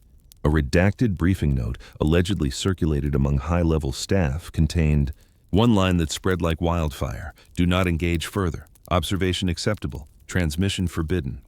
It read like policy, not science, as if institutions understood that listening was inevitable, but speaking back was fatal. Transmission forbidden. The phrase became a mantra in forums, repeated with equal parts irony and dread. Because humans always transmit, curiosity is our nature. And in the dark forest, curiosity is exposure. The theory found further fuel in Atlas's anomalies. The fractured mirror, where the comet appeared differently from different angles, now seemed deliberate, a camouflage system. The forbidden equation, whispered in ratios of pi, Euler, and phi, looked less like a gift and more like a lure. The vanishing point, when Atlas disappeared entirely, resembled not destruction, but stealth. Every anomaly, reframed under the dark forest lens, looked less like accident and more like strategy. And if Atlas is strategy, then we are prey. The emotional divide widened once again. For believers, Atlas was proof that the dark forest is real, that we live in a galaxy where silence is survival and noise is death. For skeptics, the hypothesis was philosophy, not evidence. But even skeptics felt the weight of the unanswered question. If the universe is truly empty, why does every anomaly align into a pattern of silence, re-emergence, and coded whisper? A chilling post appeared on a dark forum. An anonymous user uploaded a single image, a graph of the last transmission's ratios overlaid with a forest silhouette. The caption read, "The forest is not empty. Atlas is the hunter's breath." The post vanished within hours, but screenshots remained, passed around like forbidden scripture. The dark forest hypothesis is not proof. It is a lens, a way of seeing. But lenses matter. They shape fear. And once the lens of the dark forest was applied to Atlas, every silence, every flicker, every missing archive no longer looked like error. It looked like design, and design terrifies more than chance. By the end of May, discussion shifted from what Atlas was to what we should do. Some argued for silence, shut down transmissions, bury the data, pretend we never heard the knock. Others argued for defiance. If the forest is dark, then light a fire. Show them we are here. Show them we are not afraid. Between the two, a chasm yawned wider than science, wider than belief. It was existential. Because the real question was no longer about Atlas. It was about us. About how humanity chooses to live in the forest, as hunters, as prey, or as fools who mistake silence for safety. The dark forest hypothesis lingers like smoke after fire. We cannot prove it. We cannot disprove it. But once whispered, it cannot be unheard. And Atlas, scarred, vanished, returned, whispering in numbers, may be its most chilling manifestation yet. So ask yourself, when the forest is silent, do you dare make a sound? By June 2021, the UFO Narrative had grown too large for skywatchers alone. The mystery of Atlas, the scars, the vanishing, the whispering signal, was no longer confined to telescopes and spectrograms. It had crept into libraries, archives, and records centuries old. Whispers spread of locked vaults, restricted documents, and files stamped with seals that no ordinary researcher could pierce. The institutions of memory, the keepers of our past, had suddenly become keepers of silence. One particular story began to circulate from within Italy. A researcher at the Vatican Observatory, speaking through encrypted channels, hinted that certain manuscripts had been abruptly withdrawn from public access, not because of their fragility, but because of their relevance. The codices, written in the late 1400s, described a torch with a scar that vanishes into the sun but returns with numbers etched in its flame. The phrasing was uncanny, almost identical to the reports of Atlas in 2020. Yet when scholars requested access to these texts, they were told the documents were under review. Review, in this context, meant hidden. Elsewhere, the whispers thickened. In Germany, archivists claimed that star maps from the 17th century had been quietly reclassified, moved from open shelves into restricted holdings. In Britain, colonial-era records referencing wandering torches in the skies of India and South America were flagged for reassessment. And in France, a single journal entry from a Jesuit astronomer mentioning a comet that healed its wound after it returned from behind the sun was suddenly missing from the digitized database. The gap was obvious. Entries for January 1623 jumped directly to April, as if winter had been erased. Why erase, unless the past speaks too clearly to the present? Leaks began surfacing in the strangest places. Not in journals or scientific bulletins, but in forums frequented by archivists, genealogists, and historians. One user, claiming to be a staff member at a national archive, described being told to box and remove a set of 19th century observations of a scarred comet visible in multiple hemispheres. Another hinted that photographs from the early 20th century, glass plates showing faint objects near Mars, had been sealed under military interest. The pattern was too consistent to ignore. For amateurs who had already waged a rebellion against silence in astronomy, this was salt in the wound. They asked, why should the sky belong to the archives? Why should our history of observation be hidden from us? Their rebellion expanded. No longer satisfied with capturing pixels through backyard telescopes, they began scouring online databases, trading restricted scans, piecing together fragments of text like archaeologists of forbidden knowledge. And the fragments painted a disturbing picture. A manuscript in Latin, translated clumsily but shared widely, described a messenger of knives that returns, in cycles, speaking first in light, then in silence, then in numbers. A ship's log from 1714 spoke of sailors who saw a glowing scar on a comet, a scar that pulsed like breath. A monk's diary from 1589 told of priests in Rome debating whether a wandering torch was a divine sign or a test of faith. In each fragment, the motifs were the same: scar, silence, return, message. Coincidence? Or memory of the same traveler we call Atlas, resurfacing across centuries? Institutions, for their part, remained resolutely silent. NASA and ESA issued no statements about archives. The Vatican declined all comment. Yet silence, as always, only amplified suspicion. If the past held no connection to Atlas, why hide it? Why erase? Some began to argue that archives are not neutral. They are curated forests, where documents are trees cut or spared according to need. And in this forest, the keeper of archives plays the role of hunter, not protecting truth, but guarding it, silencing it when it aligns too closely with the present.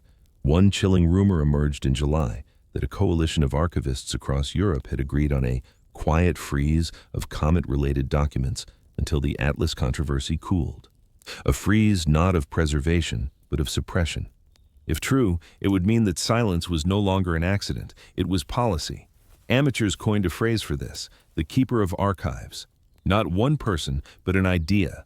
The unseen hand that ensures the past never speaks too loudly to the present. For some, the keeper was the Vatican. For others, it was NASA. For many, it was simply the machinery of power that has always decided which truths are remembered and which are buried. And here lies the true terror. In the age of data, hiding the past may be more dangerous than hiding the present, because anomalies without context are strange, but anomalies with history are undeniable. If Atlas has appeared before, if the scarred messenger has cycled through centuries, then denial collapses. The story becomes not anomaly, but pattern, and patterns are impossible to silence. Think of the implications. If records from 1623, 1714, 1857, and 1921 all point to the same scarred traveler, then Atlas is not comet, not coincidence. It is recurrence. It is design. It is the whisper of a truth older than our institutions, older than our skepticism. And the keeper of archives knows this. That is why the shelves are emptied, why manuscripts vanish, why digitized databases skip seasons. Silence is not absence, it is strategy. One anonymous archivist left a final message before their account was deleted. The documents are not destroyed, they are waiting, but when the sky speaks again, they will not be yours to see. So ask yourself, who decides what you are allowed to remember? Who guards the line between history and present, between anomaly and pattern? Is it science? Is it faith? Or is it the keeper of archives, silent, unseen, withholding not odd? To protect the fragile pages, but to protect the fragile illusion that the sky has no memory? Because if the sky remembers, and the archives remember, then humanity must face a truth far heavier than a comet's scar. We are not witnessing a one-time anomaly. We are living in a story centuries old, a story someone desperately does not want you to read. By July 2021, suspicion turned toward one location whispered about for years, a high-altitude facility in the Andes, sometimes cited in leaks, sometimes denied in official maps.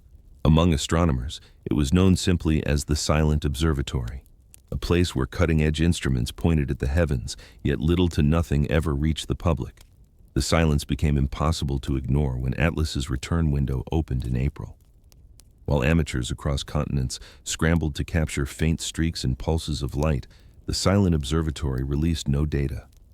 Not a frame, not a spectrogram, not even a dismissal. For months, the facility maintained its muteness, like a fortress staring into the cosmos and refusing to speak.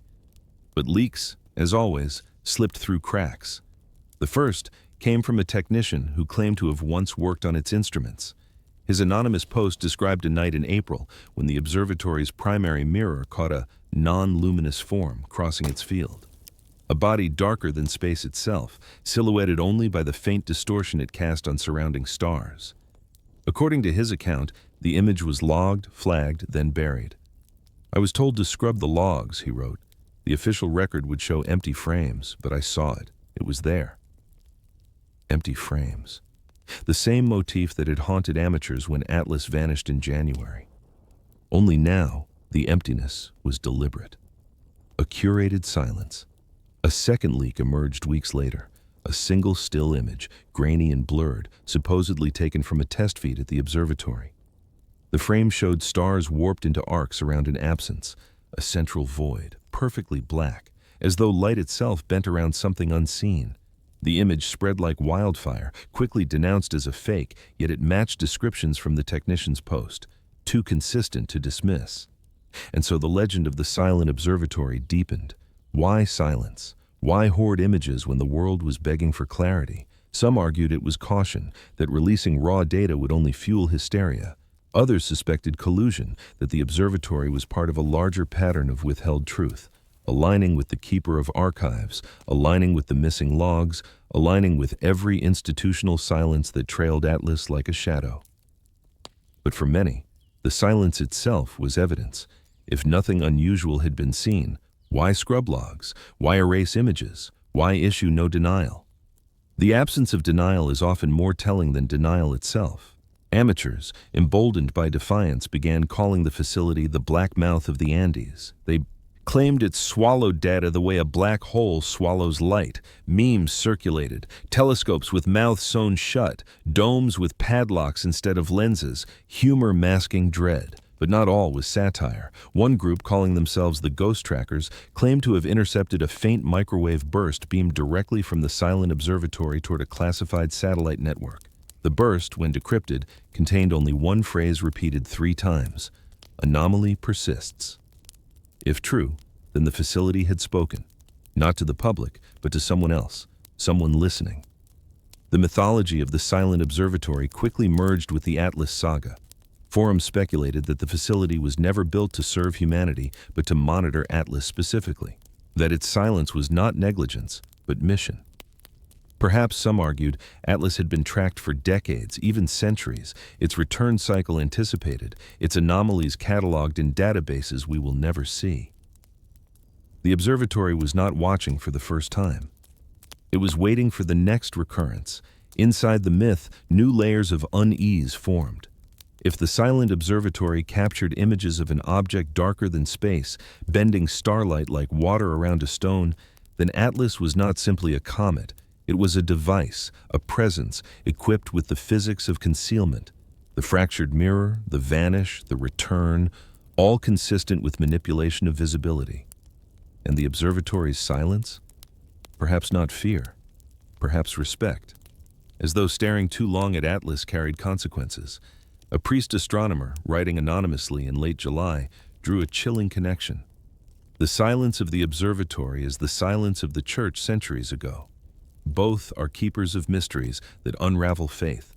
The telescope has become a confessional. What they see, they cannot admit. The metaphor struck a nerve. The observatory is a modern cathedral, not of worship, but of observation. And like a cathedral, its silence was not absence, it was liturgy. By August, the silent observatory had become a cultural fault line. Some called for governments to force disclosure, to demand transparency from the facility. Others warned against it, invoking the dark forest hypothesis. What if the observatory was silent not for us, but for them? What if its silence is protection? The debate mirrored the divide of belief, now crystallized around a single building in the Andes. Meanwhile, amateurs kept scanning, filling the void left by institutional muteness. But the fact remained, their instruments were fragile, their data patchy. The observatory, with its massive mirrors and classified feeds, likely knew more than the world could guess, and it had chosen silence. Perhaps the silence is the message. Perhaps the empty frames are not lies, but warnings, that sometimes, in the forest, the safest thing is not to show what you see. And so, the silent observatory looms over the Atlas story like a dark dome against the stars. Not an absence, but a presence of silence. A presence that forces us to ask, what did they see and why will they not let us see it too? Because when the sky whispers, silence is not ignorance. Silence is decision. By September 2021, the story of Atlas had shifted once again, not toward what was seen, but toward what was missing. It was no longer the flickering scar, the forbidden equation, or even the return window that dominated whispers. It was the gaps, the blank spaces, the silences threaded so precisely through data and archives that they began to look less like voids and more like script. Some called it paranoia, others called it pattern recognition. But in forum after forum, the same realization surfaced: absence itself can be language. The first discussion began with a database engineer in Canada who compared public star surveys across years. He noticed that in the months surrounding Atlas's vanishing point, the usual cadence of uploads, tens of thousands of images per night, suddenly fractured, entire days missing, files misnumbered as though frames had been excised. When he graphed the intervals of absence, they were not random. They formed a repeating rhythm: long gap, short gap, long gap, long gap. The same cadence reported in Atlas's shadow signal. Coincidence? Or silence speaking in pulses? The idea caught fire. Astronomers, amateur and professional, began revisiting their own data archives. Many noticed similar anomalies: missing calibration logs, nights with unexplained outages, gaps that aligned eerily with key Atlas events.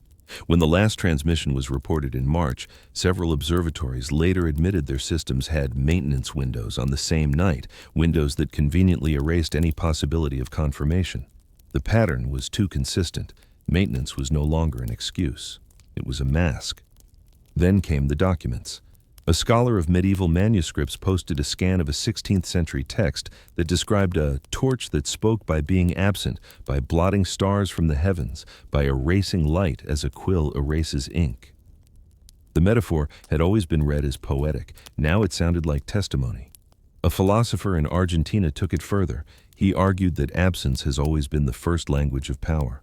What is censorship, he wrote, if not the deliberate erasure of words? What is silence, if not the sharpest answer? If Atlas was indeed a messenger, perhaps its message was not in light, but in absence, not in what it showed us, but in what it took away. In late September, a chilling leak reinforced this suspicion. A partial transcript from a private ESA call circulated on encrypted forums. In it, an unnamed researcher said, "The absences align. They are structured. We are no longer analyzing an object. We are analyzing an editor." An editor. A hand, unseen, cutting frames, erasing data, curating perception. Whether cosmic or institutional, the result was the same: knowledge filtered, truth absent by design. The believers embraced this with fervor. They mapped the absences like cartographers, drawing constellations from the voids. Some began treating the gaps themselves as scripture. One group even published a codex of silence, translating the missing intervals into binary, then into letters.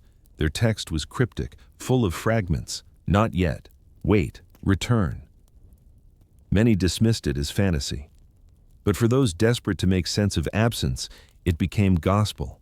Skeptics pushed back. Absences, they argued, happen in any data set. Clouds cover skies, servers fail, manuscripts rot, but even skeptics struggled with the consistency. Clouds do not align across continents, servers do not fail in rhythms, manuscripts do not erase the same metaphors century after century, and silence does not arrive precisely when anomalies demand noise. The skeptics fell quiet, and silence once again became louder than words. Consider the implications. If absence is deliberate, then every gap is a decision. Every missing frame is a withheld sentence. Every erased manuscript is a torn page from a story someone doesn't want us to finish. And if that is true, then we are not passive readers of the sky. We are participants in a conversation written partly in light, partly in absence. A haunting anecdote spread in October. A Chilean amateur reported capturing Atlas's faint pulse one night, only to discover the next morning that his laptop had corrupted every frame except the ones before and after. He was devastated until he noticed something chilling. The missing frames numbered exactly 37. The same number as the unknown constant in the forbidden equation, x37. Too precise to dismiss, too convenient to ignore. He wrote, "It is not my hardware. It is a hand pulling threads from the fabric. I am only left holding the holes." The Vatican surfaced again, this time in rumor only. A monk reportedly claimed that in their archives, absence was the true mark of significance. The most dangerous texts were not the ones preserved, but the ones missing. The torn page, he allegedly said, is louder than the written one. And so the concept of a language of absence took root. For some, it was cosmic, Atlas itself erasing light, carving silence, teaching through gaps. For others, it was human, institutions cutting, scrubbing, choosing. For most, it was both. A collusion between messenger and keeper, silence passed back and forth like a secret code. If this is true, then our greatest mistake may be in ignoring what is missing. We stare at the scars, the transmissions, the equations, when the truest anomaly may be the absences that frame them. Like negative space in art, the meaning lies in what is not there. So I ask you, what has been erased from your sight? What was in the frame that is now gone? What story hides not in light, but in the void between? Because in a universe that may speak through silence, absence is not ignorance, it is language. And the question is, do you know how to read it? By November 2021, the watchers had grown weary. Months of searching, decoding, and chasing faint anomalies had left them restless, caught between revelation and exhaustion. Atlas had returned, yes, but it had returned altered, its scar faint, its orbit bent, its pulse weaker. The forbidden equation lingered in datasets. The absences in archives still gaped like missing teeth. The silent observatory remained mute. And then, abruptly, everything stopped. On the night of November 12th, Atlas fell silent.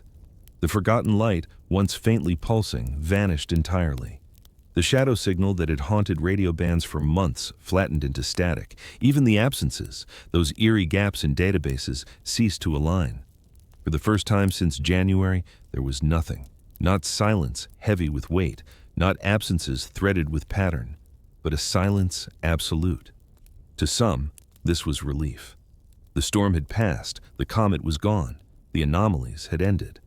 But for others, the silence was the loudest anomaly yet, because patterns do not collapse into nothing without reason, and messages do not end without conclusion. The community called it the final silence. Amateurs reacted with disbelief. They continued scanning night after night, desperate for a flicker, a pulse, a whisper. Nothing came. Some accused institutions of jamming, of interference campaigns designed to sever the public's connection to the anomaly. Others feared something far worse, that the silence was not ours, but Atlas's choice. A chilling post appeared on November 15th from a known leaker tied to ESA. It read simply, "The corridor is closed, the window has ended, return interval classified." The words ignited panic. If the return window had truly closed, then an Atlas's silence was not random, it was cyclical. This was not the end, but the pause before another cycle. And if the cycle was measured not in months, but in centuries, then our glimpse had been fleeting, a stolen moment in a story too large for human time. The believers clung to this. They argued that the final silence was part of the pattern, that absence itself was a message. Just as the scar spoke, just as the equation whispered, just as the archives withheld, the silence was not nothing. It was instruction, a warning to wait. A priest in Mexico described it as divine. The voice stopped not because it is gone, but because we have heard enough. Revelation does not last forever. The silence is the seal. Others feared darker possibilities. Some suggested that Atlas's silence meant it had completed its task, that the scar was not just a wound, but a recording, that the forbidden equation was not a gift, but a test, and that, having measured our response, Atlas had withdrawn, not out of mercy, but because it had no reason to remain. What if Atlas was never meant to stay? What if its purpose was simply to listen?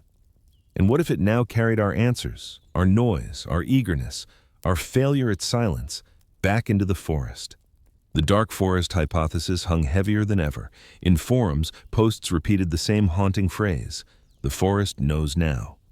Institutions, as always, denied nothing and admitted nothing. NASA released no final update. ESA issued no obituary for Atlas. The Vatican made no mention. But silence, by then, had become familiar. Silence was itself the confirmation. In December, an amateur from Chile uploaded his final log.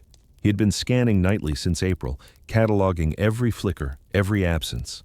On December 3rd, he wrote, "Nothing, only stars. The scar is gone, the light is gone, the rhythm is gone. But the feeling remains, the feeling that something has ended and something else has begun." His final line resonated across the community. The silence is heavier than the voice ever was. The final silence was not an event. It was an atmosphere, a weight pressing on everyone who had followed the story. For some, it brought closure. For others, it left a wound deeper than Atlas's scar. Because silence is not proof, but it is unforgettable. Once you have heard the cosmos whisper, silence is never the same again. The mythology grew in absence. Some said the final silence was like a curtain closing on an act we were never meant to witness. Others compared it to a test abruptly ended by the examiner. A few treated it as prophecy fulfilled. The torch had spoken, the numbers had been given, the scar had been healed, and now the sky returned to its inscrutable stillness. But for many, the silence was unbearable. The community fractured. Some walked away, exhausted, unwilling to chase whispers into eternity. Others doubled down, convinced the next cycle could be predicted, calculated, awaited.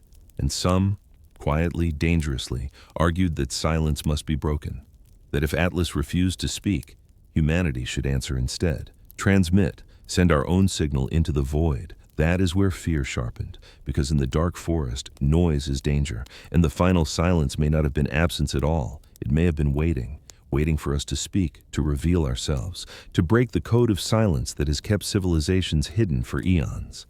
Perhaps the most chilling line came from an anonymous post in early 2022. The final silence is not the end, it is the pause before reply. And so, we are left here, suspended between awe and dread. Atlas is gone. Its scar is memory. Its forbidden equation lingers in our files. Its absences haunt our databases. But its silence, that heavy, absolute silence, remains the truest anomaly of all. Because silence is not nothing. Silence is choice. Silence is language. Silence is the weight of something too large to speak. So ask yourself, is the final silence a mercy or a warning? Is it the closing of a door or the intake of breath before the knock returns? We will not know until the cycle turns again, until the scar reappears, until the numbers whisper once more. And when that day comes, will we still be listening? Or will the silence have already spoken louder than we ever could?